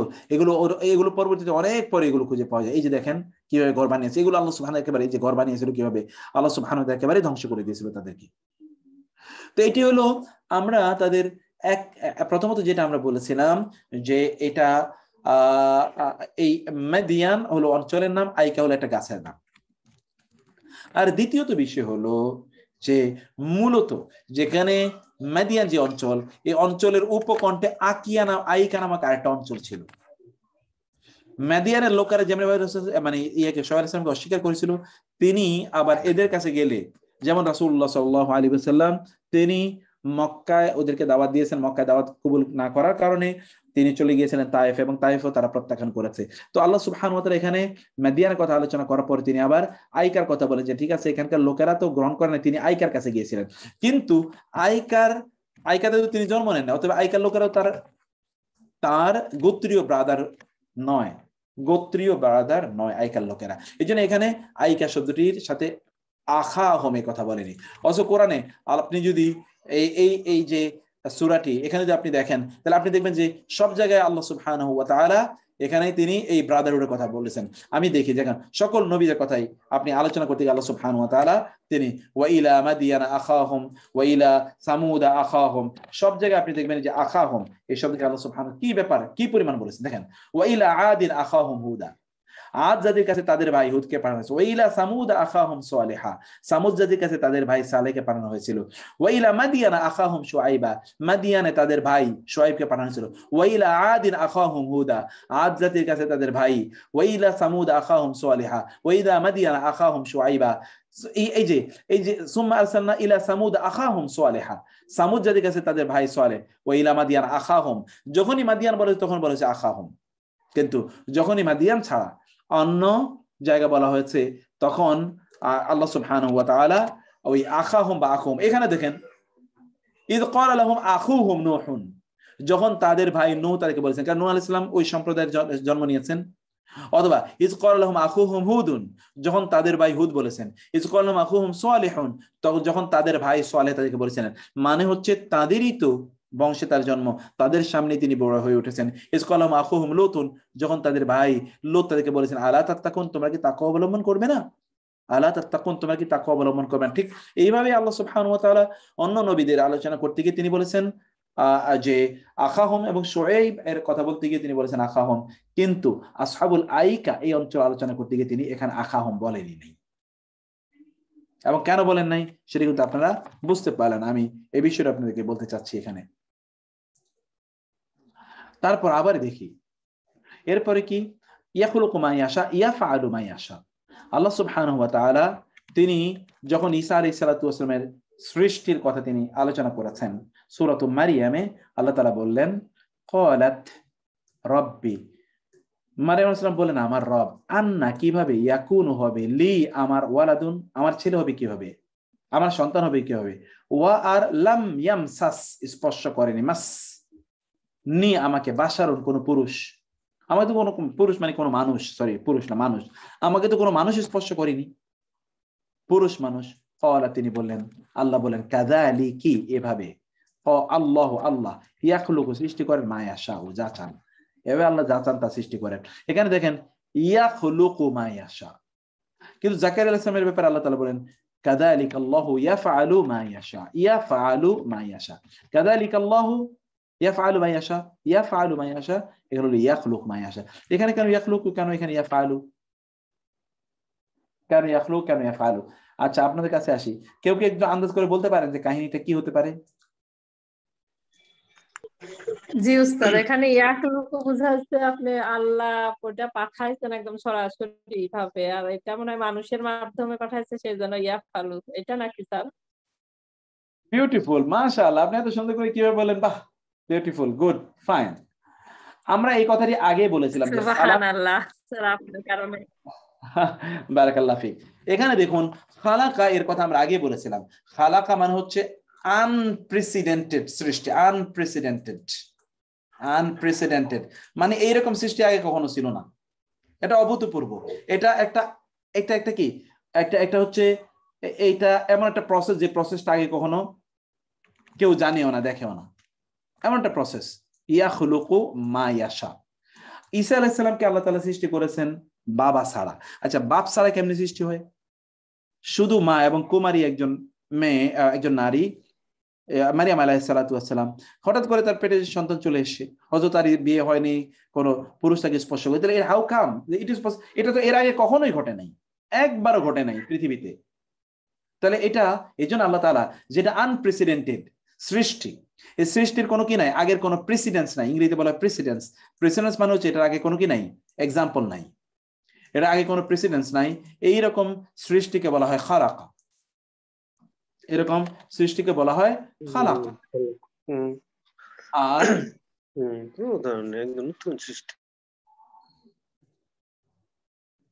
আর অন্যদিকে ইয়াফআলু আল্লাহ করেন, এটা কিন্তু ভেরি মাচ রেগুলার, এটা হতেই পারে, কারণ জাকারিয়া আলাইহিস সালাতু ওয়াস সালামের সন্তান হওয়া, ইয়াহইয়া আলাইহিস সালাতু ওয়াস সালামের জন্ম, এটার একটাই মাত্র এখানে বিষয়, তা হলো যে জাকারিয়া আলাইহিস সালাম বৃদ্ধ হয়ে গেছেন এবং তার স্ত্রী বন্ধ্যা, অতএব বৃদ্ধ এবং বন্ধ্যার সন্তান হওয়া এটা অস্বাভাবিক কিছু না, এর আগে ইব্রাহিম আলাইহিস সালামের হয়েছিল, তার আগে ইব্রাহিম আলাইহিস সালামের হয়েছে, এবং অন্যদের এরকম বহু ঘটেছে, এটা হতে পারে, ইট ইজ নট আনন্যাচারাল,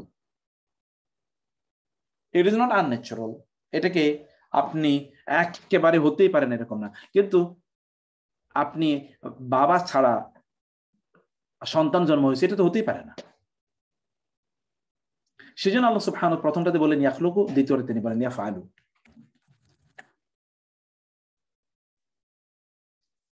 মান তারাকাল হাজ্জা হুয়া কাদিরুন, দেখেন আল্লাহ তাআলা সূরা আলে ইমরানের ৯৭তম আয়াতে বললেন ওয়ালিল্লাহি, আর আল্লাহর উদ্দেশ্যে, আলান নাসি মানুষের দায়িত্ব হচ্ছে হিজ্জুল বাইতি, বাইতুল্লাহ হজ করা, মান যে ইস্তাতা সামর্থ্য রাখে, ইলাইহি তার দিকে সাবিলা পথ, যে ওইখানে যাওয়ার সামর্থ্য রাখে, সেই ব্যক্তির কাজ হচ্ছে আল্লাহ সুবহানাহু ওয়া তাআলার উদ্দেশ্যে হজ সম্পাদন করা। ওয়ামান কাফারা, দেখেন তো কত, ওয়ালিল্লাহি মানুষের দায়িত্ব হচ্ছে সামর্থ্য থাকলে হজ আদায় করা, ওয়ামান কাফারা আর যে কুফরি করবে, মানে আপনি হলে কি বলতেন, আপনি বলতেন যে আর যে হজ করবে না, আপনি ঠিক আছে যাদের উপর হজ ফরজ করা তারা হজ করবে, আর যাই হজ করবে না তার উপর হজ ফরজ হওয়া সত্ত্বেও, আপনি তো এইভাবে বলবেন, কিন্তু আল্লাহ তাআলা কি বলেন ওয়ামান কাফার, আর যে কুফরি করলো, ঘটনাটা কি? ঘটনাটা হলো আল্লাহ সুবহানাহু ওয়া তাআলা তিনি বললেন, এই কথা শুধু এতটুকু শব্দের মাধ্যমে তিনি বুঝিয়ে দিলেন, কারো সামর্থ্য থাকার পরেও তিনি যদি হজ না করেন তাহলে কাফেরদের মতো করে তিনি আচরণ করলেন। ওয়ামান কাফারা, আর যে কুফরি করলো মানে কাফেরদের মতো করে যে আচরণ করলো। আপনাদেরকে ভালো করে বুঝতে হবে, যাদের হজ ফরজ হয়েছে তারা কিন্তু হজ না করে থাকতে পারবেন না। আজকের এই বালাগা ফাসার ক্লাস থেকে কিন্তু আপনারা এটা আইডিয়া পেয়ে গেলেন। ওকে, কদ্দামাল জিবাল আলা তয়র, সূরাতুল আম্বিয়া আয়াত নাম্বার 79। কদ্দামাল জিবাল আলা তয়র, আল্লাহ তাআলা এই আয়াতে তিনি পাখির উপর পাহাড়কে আলোচনা করেছেন। পাখির পূর্বে তিনি পাহাড়ের কথা আলোচনা করেছেন। পাখির পূর্বে তিনি পাহাড়ের কথা আলোচনা করেছেন। পাখির পূর্বে পাহাড়ের কথা আলোচনা করেছেন। কি ক্বালা তাআলা, আল্লাহ বললেন ওয়াসাখখারনা, আর আমরা অনুগত করে দিলাম মা দাউদা, দাউদের সাথে আল জিবালা, পাহাড়গুলোকে।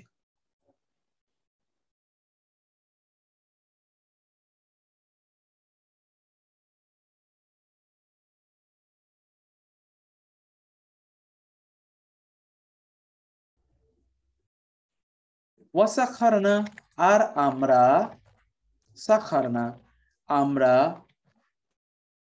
অনুগত করে দিলাম মা দাউদা, দাউদের সাথে আল জিবালা, পাহাড়গুলোকে। ইউসাব্বিহনা, পাহাড়গুলো তাসবিহ পড়ছে, ওয়াত-তায়রা, এবং পাখিগুলোকে। কুল্লুল্লাহু আওয়াব, সবকিছু যখন দাউদ আলাইহিস সালাম যখন তিনি তাওরাত পাঠ করতেন তখন সব দাঁড়িয়ে যেত। পাহাড়গুলো দাউদের সাথে আলাইহিস সালাতু ওয়াস সালাম এবং পাখিগুলো দাউদের সাথে গুনগুন করে আল্লাহ তাসবিহ করত, ইউসাব্বিহনা, তাসবিহ করত। ওয়াসাখখারনা মা দাউদ আল জিবালা ইউসাব্বিহনা ওয়াত-তায়র কুল্লুল্লাহু আওয়াব। আচ্ছা, এখন দেখেন তো আল্লাহ সুবহানাহু ওয়া তাআলা তিনি আগে কেন পাহাড় বললেন? তিনি আগে তো বলতেন ওয়াসাখখারনা মা দাউদ আত-তায়রা ইউসাব্বিহনা ওয়াল জিবালা। তিনি আগে পাহাড় না বলে আগে তিনি পাখির কথা বলতে পারতেন। আগে তিনি পাহাড়ের কথা কেন বললেন? কেন পাখি শব্দটি আগে আসলো, মানে পাহাড় শব্দটি কেন আগে আসলো, পাখি শব্দটি কেন পরে গেল? পাখি তো এই যে আল্লাহ সুবহানাহু বলেছেন ওয়াত-তায়রা সাফাত, যে পাখিগুলো মানে আইয়ুমসিকুহুন্না, এগুলো মানে যে এই এই এই এই পাখিগুলো সূরাতুল মুলকে আপনারা দেখে এসেছেন যে তারা কি আওয়ালাম ইয়ারাউ ইলা আত-তায়রি ফাওকাহুন্না সাফাতিন ওয়া ইয়াকবিদন মা ইউমসিকুহুন্না ইল্লা আর-রাহমান। এগুলোকে, পাখিগুলোকে এই এই এই এই যে শূন্যে কে এগুলোকে এভাবে ধরে রাখে? কি আপনি কোন যন্ত্র সেখানে বসানো? আল্লাহ তাআলা বলছেন। তাহলে পাখি তো অনেক মোর মিরাকুলাস ক্রিয়েশন, সেটা তো আগে উল্লেখ করা যেত। আবার পাখি কথাবার্তা বলতে পারে, তো তার কথা তো আগে বলা যেত। কিন্তু আল্লাহ সুবহানাহু ওয়া তাআলা তা না বলে তিনি আগে পাহাড় কথা কেন বললেন? ইমাম জামাখশরী রাহিমাহুল্লাহ তিনি বললেন যে আল্লাহ সুবহানাহু ওয়া তাআলা পাহাড়ের আলোচনা আগে করলেন, পাখির আলোচনা পরে করলেন, কারণ পাহাড়কে অনুগত করতে পারা এবং পাহাড়ও নবীর সাথে তাসবিহ পড়া, এটা অনেক বেশি অবাক করার বিষয় পাখির চেয়ে। কারণ আপনার সামনে যদি পাখি তাসবিহ পড়ে তাইলে কেউ একজন থার্ড পারসন এসে বলতে পারে আরে পাখিরে শিখিয়ে নিচ্ছে। পাখিরে তো শিখানো যায়, পাখিরে ট্রেনিং দেওয়া যায়। কত পাখি আছে, যেমন আমাদের বাংলাদেশে আছে টিয়া পাখি, আপনার নাম বলে আপনাকে ডাকবে, সুবহানাল্লাহ বলে উঠবে, আল্লাহু আকবার বলে উঠবে, আল্লাহু আকবার আল্লাহু আকবার সে আজান দেবে। আপনি বলে ওইটা ট্রেন আপ, ওই পাখি শেখানো পাখি এটা। কিন্তু পাহাড় কে তারে শিখাইছে? আপনি কি বলবেন না এই পাহাড়ে ট্রেন আপ করা হয়েছে এই জন্য পাহাড় এখন তাসবিহ পড়ছে? এটা তো আপনি বলতে পারবেন না, কারণ পাহাড়কে আল্লাহ সুবহানাহু ওয়া তাআলা নিয়ন্ত্রণ করেন। এবং এই জায়গায় পাহাড়ের আলোচনা আরো বেশি বিস্ময়কর, এই জন্য মোর বিস্ময়কর ওয়ান আল্লাহ সুবহানাহু ওয়া তাআলা আগে নিয়ে এসেছেন। আপনি যদি কাউকে ঘায়েল করতে চান তাহলে প্রথমে আপনাকে এমন কিছু আলোচনা করতে হবে, যে আলোচনা প্রথমে আপনাকে এমন আলোচনা নিয়ে আসতে হবে যেই আলোচনাটি অন্যদেরকে নাস্তানাবুদ করে দেবে। এমন আলোচনা আপনাকে নিয়ে আসতে হবে যে তারা they will mesmerize, they will get mesmerized and they will be very much attracted they will be very much interested. Okay, they will feel astonished. এটি কিন্তু আপনাকে প্রথমে এরকম চয়েস করতে হয়। এটাকে আইস আপনাকে যেটাকে আমরা বলছি যে আমাদের ইয়ে করা, আইস ব্রেকিং করা। আইস ব্রেক মানে একটা জমাট বেঁধে আছে, এটাকে আপনি একটু ভেঙে দিলেন, এই একটা অনুভূতি তৈরি করা। আল্লাহ সুবহানাহু ওয়া তাআলা ঠিক এমন একটা ঝাঁকুনি দেওয়ার চেষ্টা করেন তাদের। শোনো, পাহাড়গুলো পর্যন্ত আপনি মানে পাহাড় ওকে, পাখির কথা পরে আসলে আপনার তো বলার অত কিছু, আপনার পাহাড় পর্যন্ত তাসবিহ পড়ে, সুবহানাল্লাহ, this is a big issue, nothing normal. একটা মজার, আমার খুবই প্রিয় একটা আয়াত এখন আপনাদেরকে আমি বলবো, ইন্নামাল হায়াতুদ দুনিয়া লাইবুন, সূরাতুল মুহাম্মদ, আমার সবচেয়ে প্রিয় সূরার একটি সূরা, এবং সেখানকার 36তম আয়াতটি একটু আপনাদেরকে আমি দেখাতে চাই। 36তম আয়াতটি সূরাতুল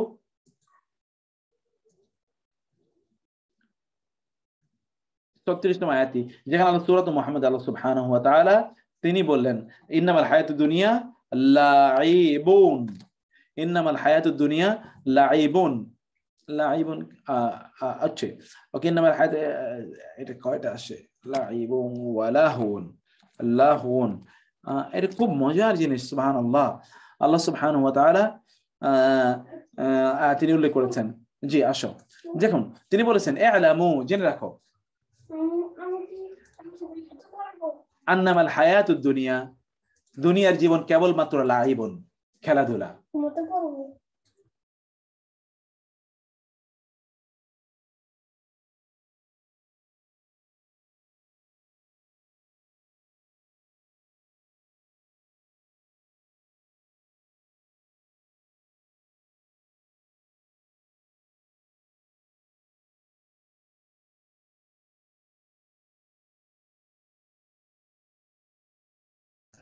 এই আয়াতটি একটু খেয়াল করুন, ইন্নামাল হায়াতুদ দুনিয়া, মানুষের জীবন, লাইবুন, খেলাধুলা, ওয়ালাহুন, আমোদ প্রমোদ, ওয়াজিনাতুন, জাকজমক, সৌন্দর্য, ওয়াতাফাখুরুন, অহংকার, বাইনাকুম, নিজের মাঝে, ওয়াতাকাসুরুন ফিল আমওয়ালি ওয়াল আওলাদ, এবং সন্তান সন্ততি এবং সম্পদের ক্ষেত্রে তাকাসুর। আচ্ছা, আমি আয়াতটাকে একটু নিয়ে যাই আপনাদের জন্য, নিয়ে আমি যে বোর্ডটাতে আপনাদের সাথে আলোচনা করি, বোর্ডটাতে একটু দেখাই। দেখেন তো এখানে আল্লাহ সুবহানাহু ওয়া তাআলা তিনি কি বললেন, একটু খুব মনোযোগ দিয়ে বিষয়টাকে একটু খেয়াল করবেন। আচ্ছা, ইন্নামাল হায়াতুদ দুনিয়া লাইবুন, প্রথমত আল্লাহ কি বললেন, লাইবুন, অতঃপর তিনি কি বললেন, লাহুন, তারপরে তিনি কি বললেন, জিনাতুন, তারপরে তিনি কি বললেন, তাফাখুরুন, তারপরে তিনি কি বললেন, তাকাসুরুন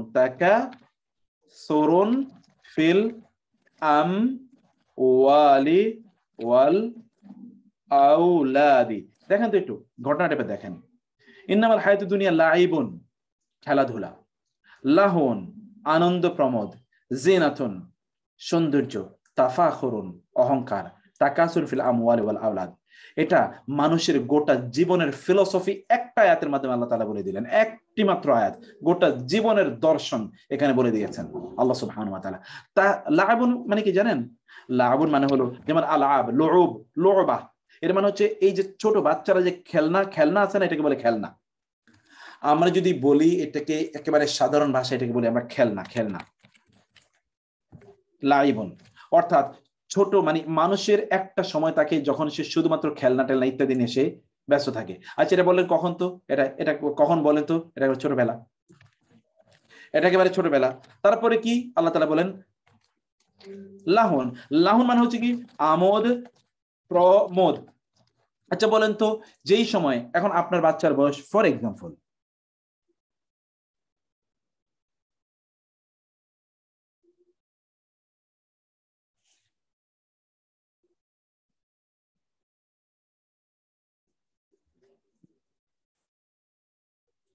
আসসালামু আলাইকুম, জি আপা, আমি এখনো ক্লাসে আছি, আমি এই ক্লাসে দোয়া করবো এবং সবাইকে আমি বলে দিচ্ছি দোয়া করার জন্য, ইনশাআল্লাহ।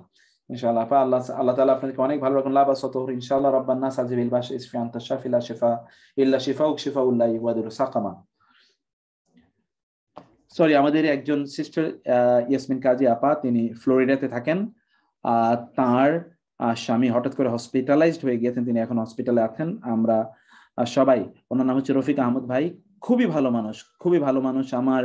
আহ, আমার দেখা ভালো মানুষদের মধ্যে তিনি একজন, রফিক ভাই এবং ইয়াসমিন আপা, ইয়াসমিন কাজী আপা, মানে ফরিদা আপা আমি বলি মূলত।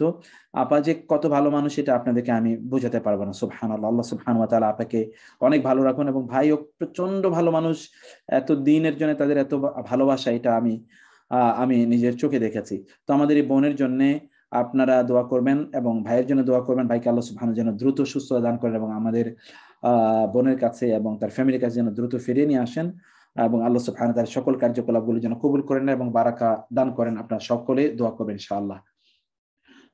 তো আমরা যে কথা আমরা বলছিলাম যে এটা হচ্ছে, তাহলে দেখেন একটা স্টেজ যখন সে কেবলমাত্র খেলনা ইত্যাদি নিয়ে ব্যস্ত থাকে, আরেকটা স্টেজ, শেষটা হচ্ছে কি, স্টেজটা হচ্ছে এখন আর তার ওটা না।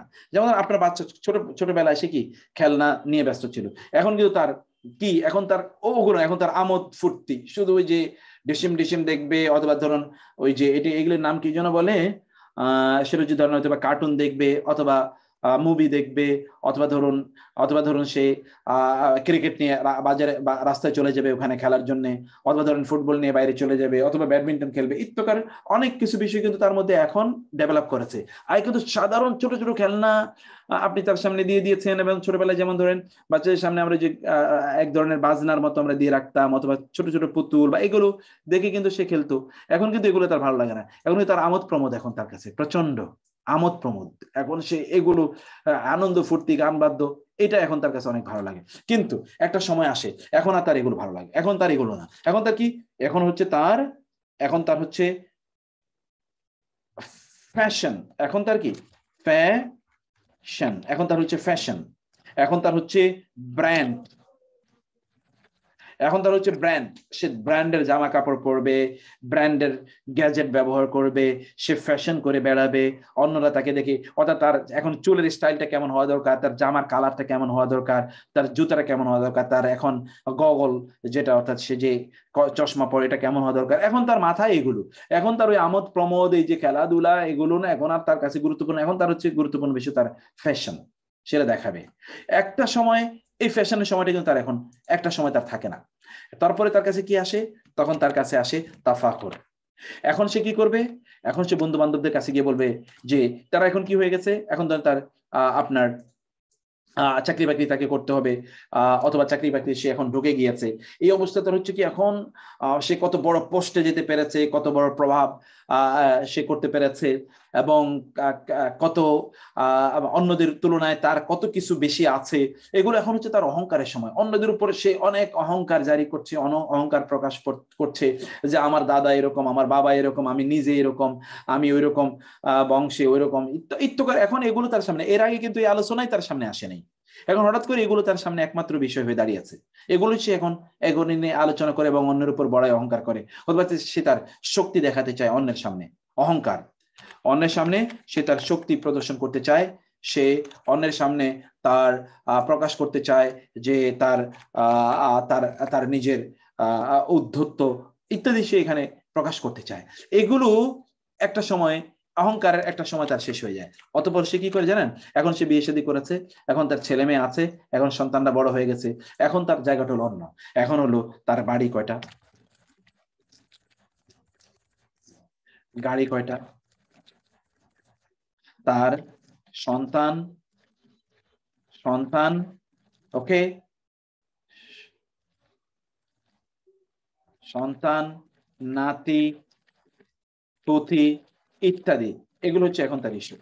আমি জানেন আমার নাতি পুতি এগুলো সন্তান, এগুলো এখন সব টাকা চোর, এগুলো এখন অনেক বেশি। আমার 3 নাতি বিদেশে থাকে, 4 নাতি দেশে এই করেছে, আমার ছেলেরা এই জায়গায় আছে, আমার এখন একটা বাড়ি হয়েছে, তো সবার জন্য এখন বাড়িগুলো করা শেষ হয় নাই, বাড়িগুলো আমি এখন বাড়িঘর নিয়ে, এখন তার প্রচন্ড ব্যস্ততা, তার গাড়ি একটা আছে, সবার জন্য গাড়ি না থাকলে তার হয় না, এখন তার এগুলো এখন আর তার নাই, এখন খেলাধুলার প্রতি তার মন নাই, সে সারা দিন রাত কাজ করে, দিন তার বয়স হয়ে গেছে এখন 60, তারপরও দিন রাত সে 24 ঘন্টা দৌড়াচ্ছে, কাজ করছে। এখন তার ব্র্যান্ড ফ্যাশন, তার হয়তো জামাটা গত 3 দিন পর্যন্ত সে আয়রনও করে না, অথবা তার এখানে কি জামা গায়ে দিয়েছে এটা হয়তো বা ময়লা হয়ে আছে, অথবা এটা ব্র্যান্ডের না, একটা সাধারণ যায় যা পাই তাই তিনি খান, তাই তিনি ব্যবহার করেন, এগুলো নয়। তারা এখন বড়াই অহংকারও কোনো কিছু না, জমকের সামনে খুব গর্ব করে বলবে যে আমার এই আছে সে আছে, এটা না। এখন তার হলো কে কি আজকে কি দেখছে না দেখছে সেটা না, এখন তার ছেলেমেয়েরা আছে, সবার জন্য একটা বাড়ি করা লাগবে, সবার জন্য গাড়ি করা লাগবে, সবাইকে বিদেশে পাঠানো লাগবে, সবাইকে ভালো করে বিয়ে সাজিয়ে দিতে হবে, তারা সুখে শান্তিতে থাকবে। এখন তার মাথা ব্যথা একটাই।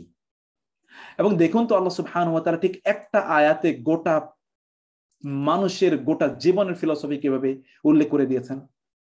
এবং আল্লাহ সুবহানাহু ওয়া তাআলা বললেন, অতঃপর তিনি বললেন যে তোমার অবস্থাটা হচ্ছে আসলে কি, তোমাদের অবস্থাটা হচ্ছে আসলে ওই মেঘমালার মতো, বৃষ্টির মতো, যে বৃষ্টির অবস্থাটা হচ্ছে যে বৃষ্টির কারণে এখানে কি ফসল হলো, ফসল উৎপাদন হওয়ার পর ফসল এগুলো এরকম ধাপে ধাপে, আপনি প্রথমত এখানে চারা রোপণ করেছেন, একটু একটু আস্তে আস্তে বড় হচ্ছে, আস্তে আস্তে লিক লিক আপনার কাছে ভালো লাগে, তারপরে তার প্রচন্ড সবুজ, কি অসাধারণ, এরপরে এগুলো বড় হচ্ছে প্রচন্ড শক্ত হয়ে, এগুলো বড় হচ্ছে যৌবন, তার ফসলের যৌবন যখন তখন দেখেন আপনি, এগুলো তখন আস্তে আস্তে পাকতেছে, আপনি যে কি ওফ সুবহানাল্লাহ, এত এত চমৎকার ফসল, কিন্তু হঠাৎ করে দেখা গেল কি এগুলো হলুদ হয়ে গেছে, এই কি পোকা ধরেছে, হলুদ হলুদ হয়ে যাওয়ার একটা একটা একটা একটা রোগ তৈরি হয়েছে। হঠাৎ করে দেখেন যে এগুলো এখন আর কিচ্ছু নাই, সব এখন কি ফসলগুলো যা আপনি মনে করছেন এতদিন পর্যন্ত যেগুলো দেখে আপনি এত হয়েছিলেন, এগুলো সবকিছু দেখছেন যে এগুলো এখন সব কি, এগুলো এখন তুষে পরিণত হয়েছে, খড়কুটায় পরিণত হয়েছে, এখন কিছু না।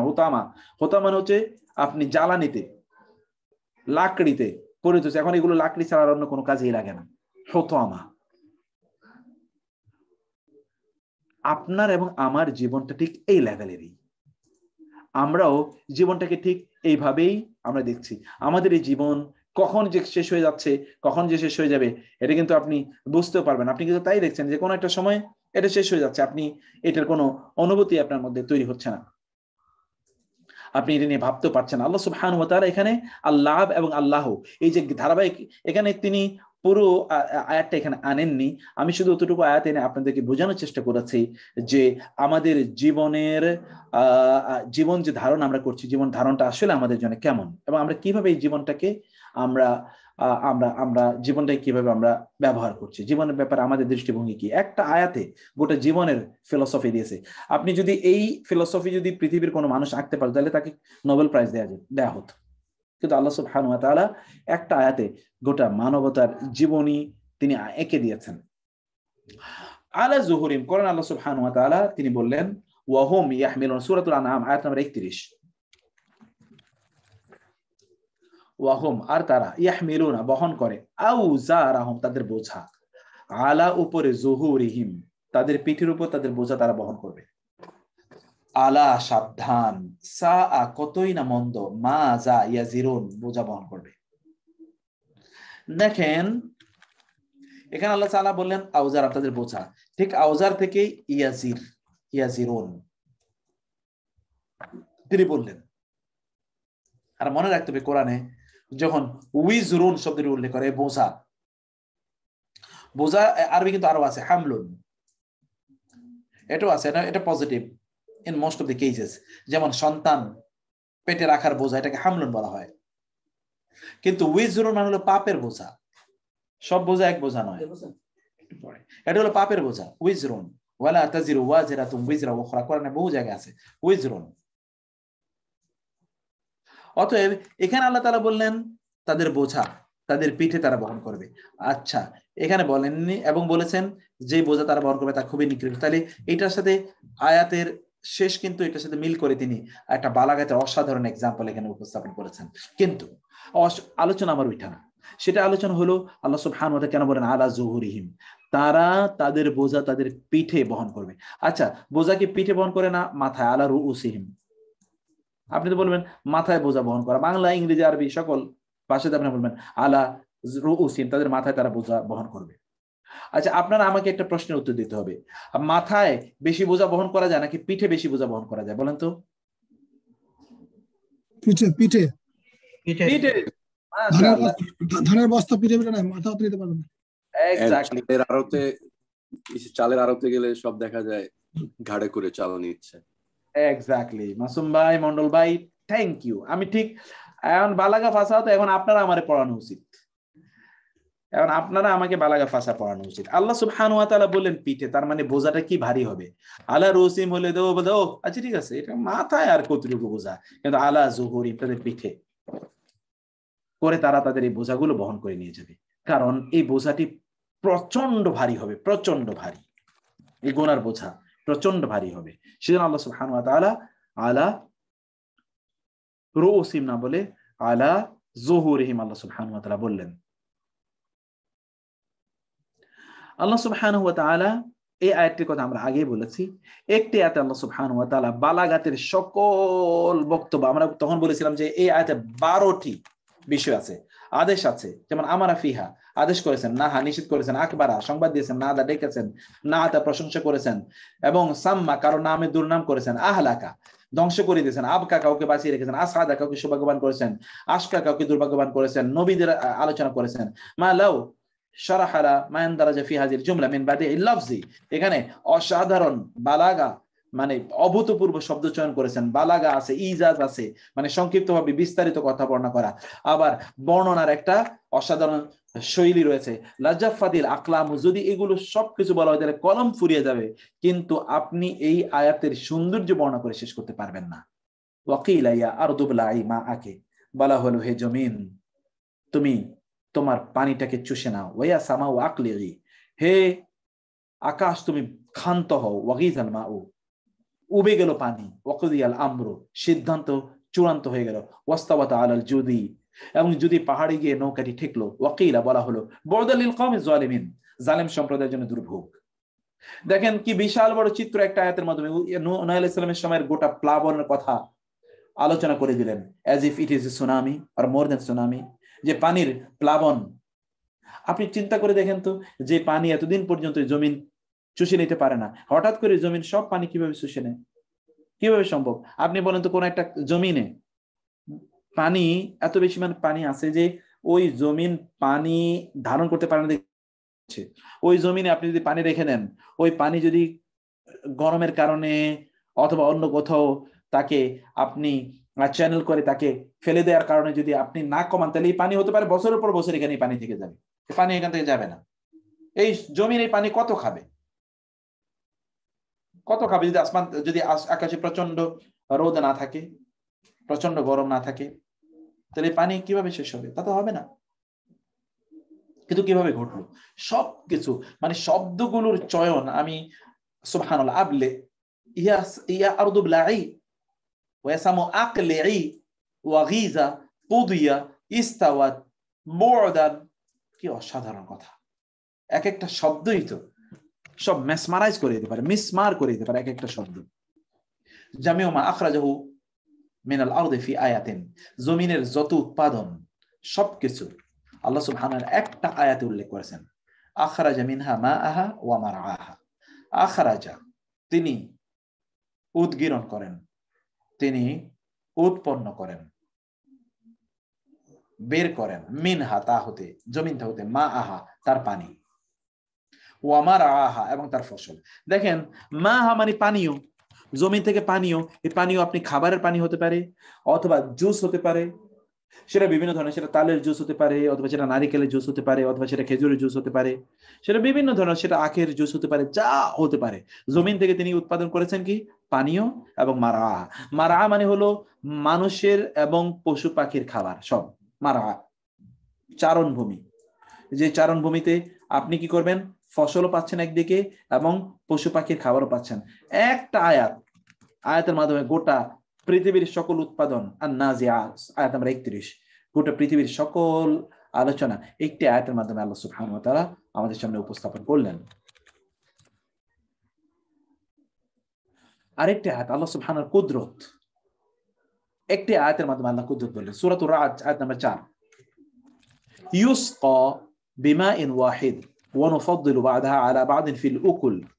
জমিনের ফসলের ব্যাপারে আল্লাহ তাআলা কি বলেন? ইউসকা, এই জমিনকে সেচ দেয়া হয়, বিমাইন ওয়াহিদ একই পানি।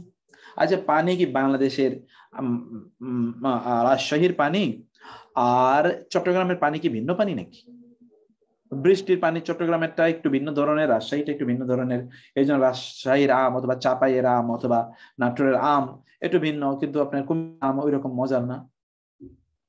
অথবা ময়মনসিংহের, অথবা ধরুন আপনার এই যে গাজীপুরের এখানকার যে আপনার আনারস, অথবা এখানকার ধরুন এই যে কাঁঠাল, এগুলো অন্য জায়গার মতো না, এখানকার পানি ও এখানকার পানি ভিন্ন।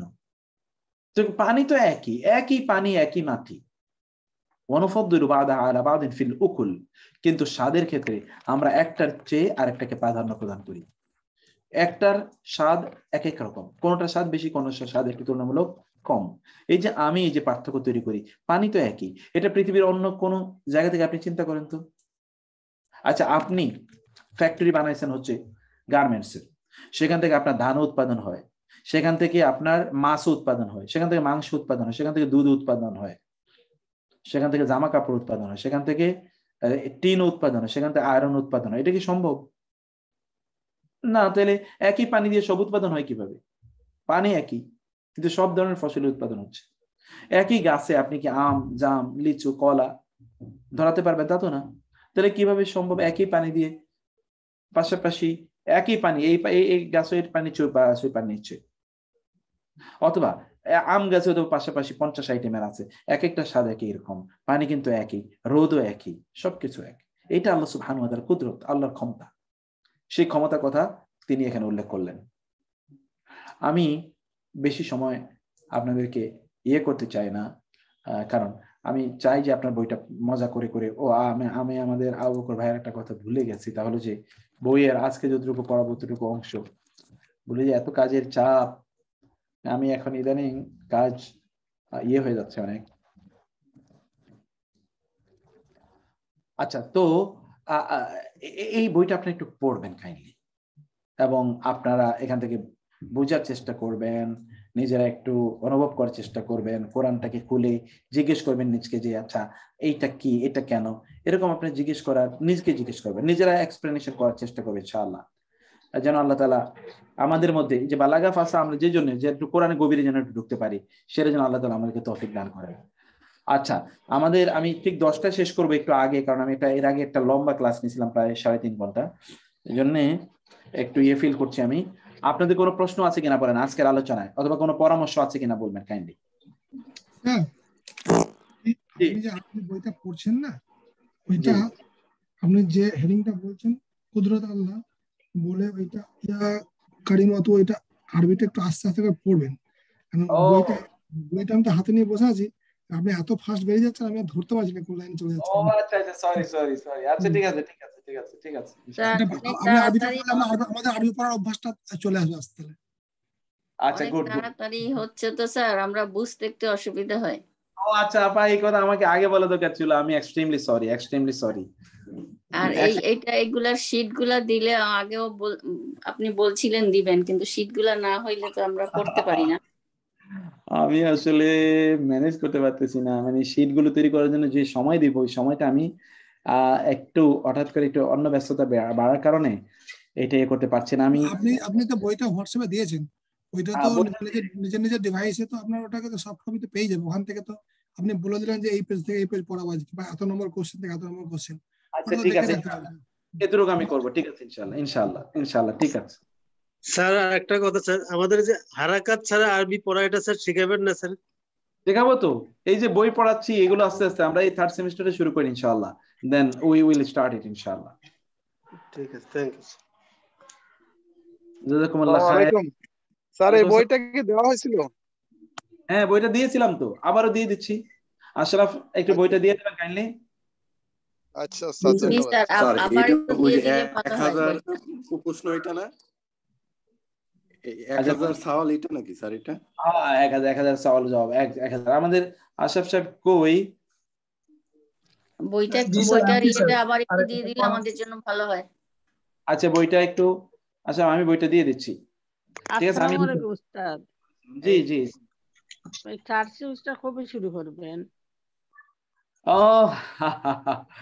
তাফসীর শুরু করবে, আমি বইটা দিয়ে দিছি। আবার তাফসীরটা আমি শুরু তো করতে চাই আসলে, অনেক কিছু করতে চাই, কিন্তু অনেক কিছুই করা হয়ে একটা সমস্যা হয়ে গেছে আর কি। ঠিক আছে, আমি একটু দেখতেছি আপা, ইনশাআল্লাহ। স্যার মাঝখানে কয়দিন ক্লাস করি নাই, মনে হচ্ছে আপনার সাথে অনেক দিন নাই স্যার। কেমন যে আজকে অনেক ভালো লাগলো স্যার, মনে হচ্ছে যেন অনেকদিন আপনার সাথে নাই। আমাদের ওই ক্লাসগুলো বন্ধ হয়ে গেছে তো, বাকারা, তারপরে স্যার 3rd সেমিস্টারের ক্লাস যদি কোনো প্রিপারেশন থাকে আপনি স্যার সূরা কাহাফ দিয়ে শুরু করেন, যেগুলো কমন কমন সূরা সেগুলো দিয়ে আগে শুরু করে নেন, পরে পরে অন্যগুলো বানাবেন। হ্যাঁ না ওইটা করতেছি ইনশাআল্লাহ। ওইটাকে আমরা তো কবে থেকে না শুরু করার কথা আশরাফ? সামনে মঙ্গলবার 14 তারিখ। ওকে, মঙ্গলবার থেকে হবে ইনশাআল্লাহ।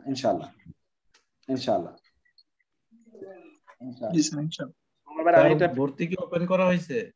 না, আমরা মঙ্গলবারে আগে জিনিসটা একটু দিয়ে তারপর ওইটা করবো ইনশাআল্লাহ। মঙ্গলবারে একটু আগে জিনিসটা একটু দেই সবাইকে ইনশাআল্লাহ, যে আমরা কিভাবে করতে চাচ্ছি ওটা মানে প্ল্যানটা আমি দাঁড়া করাচ্ছি আর কি ইনশাআল্লাহ। তো আমাদেরকে আপনি স্যার থার্ড ব্যাচ যারা পড়াচ্ছেন, আমি তো ক্লাসটা শুনছিলাম, তো আপনি একটুখানি কিছু বলবো? আপনি থার্ড ব্যাচে যারা পড়াচ্ছেন, যেটা যদি কেউ ফার্স্ট টাইম পড়ে, আমার মনে হয় তাদের পক্ষে খুবই হার্ড লাগবে, কারণ আমাদের পক্ষে এখন সহজ লাগছে, কারণ আপনি অনেক কিছু পড়িয়ে দিয়েছেন, বুঝিয়ে দিয়েছেন। হ্যাঁ, আমাদের পক্ষে সহজ লাগবে। সেকেন্ড ব্যাচ তাদের ভালো লাগছে, কারণ আপনি যে ইন ডিটেইলস এর যেগুলো ছুঁয়ে যাচ্ছেন গ্রামার গুলোকে একটু একটু করে, এটা আমাদের পক্ষে ভালো লাগছে। কিন্তু আমার মনে হয় যারা ফার্স্ট ব্যাচ তারা কি রেসপন্স করছে কিনা জানি না, কেউ যদি ফার্স্ট টাইম পড়ে আমার মনে হয় না তারা ধরতে পারবে। আচ্ছা, তাহলে আমরা একটা ফিডব্যাক ফর্ম দেব দ্রুতই। আশরাফ, আমরা একটা ফিডব্যাক ফর্ম দেওয়ার কথা ছিল, একটু আমার মনে হয় ফিডব্যাক ফর্মটা কালকেই দিয়ে দেবেন। সবাই ফিডব্যাক দেয়, আমাদের পরামর্শ দেয়, আগামীকালে আমরা ফিডব্যাকটা দিয়ে দিতে চাই ইনশাআল্লাহ। আর কিছু কাজ আছে না, এটা আমার নাম্বার আছে, ফোন নাম্বার। আপনাদের পরামর্শের জন্য মন্ডল ভাই অনেক ধন্যবাদ। ইনশাআল্লাহ তাহলে আগামী ক্লাসে আবার দেখা হবে ইনশাআল্লাহ। আজকে স্যার আসসালামু আলাইকুম। জি স্যার মুফাসসিল বলছিলাম স্যার। জি স্যার ভালো আছেন? আছি, কেমন আছেন ভাই? ভালো আছেন? আলহামদুলিল্লাহ ভালো আছি স্যার। স্যার আমি বলতে চাচ্ছিলাম স্যার, আমাদের গ্রামারের কিছু স্যার মরফোলজি মানে বাকি ছিল স্যার, আমাদের গ্রামার নিয়ে কোনো চিন্তা ভাবনা আছে? হ্যাঁ, গ্রামার নিয়ে তো আমরা কাজ করছি। আমাদের গ্রামারের আমরা এই যে নতুন একটা শুরু করছি, একটা ক্লাস শুরু করছি আমরা কবে থেকে আশরাফ? এটা হচ্ছে গ্রামার, ওই যে বেসিক আমরা একটু শুরু করছি। গ্রামার মরফোলজিটা আমরা আরেকটু পরে করছি। আপাতত গ্রামার বেসিক, যারা ওই যে সূরা বাকারা পড়ছেন তাদের জন্য একটা গ্রামার বেসিক আমরা শুরু করছি। হলো কয় তারিখ থেকে আশরাফ? জি স্যার, গ্রামারটা 18 তারিখ। 18 তারিখ গ্রামারটা চলছে না একটা, আর অ্যাডভান্স গ্রামারটা সেটা আমরা অ্যানাউন্স করি না। গ্রামারটা একটু পরে, আমরা ওইটা আগে ওই যে বেসিকটা আগে শুরু করে নিই, তারপর অ্যাডভান্সটা হয়তোবা এই মাসে শুরু করব ইনশাআল্লাহ। আমরা কিন্তু একটু পরে আগে ওটা ইনশাআল্লাহ স্যার। ঠিক আছে স্যার, ইনশাআল্লাহ স্যার। ঠিক আছে, তাহলে আসসালামু আলাইকুম ওয়া রাহমাতুল্লাহি ওয়া বারাকাতুহু। সুবহানাকাল্লাহুম্মা ওয়া বিহামদিকা আশহাদু আল্লা ইলাহা ইল্লা আনতা আস্তাগফিরুকা ওয়া আতুবু ইলাইক। ওয়া আসসালামু আলাইকুম ওয়া রাহমাতুল্লাহি ওয়া বারাকাতুহু। আসসালামু আলাইকুম ওয়া রাহমাতুল্লাহ।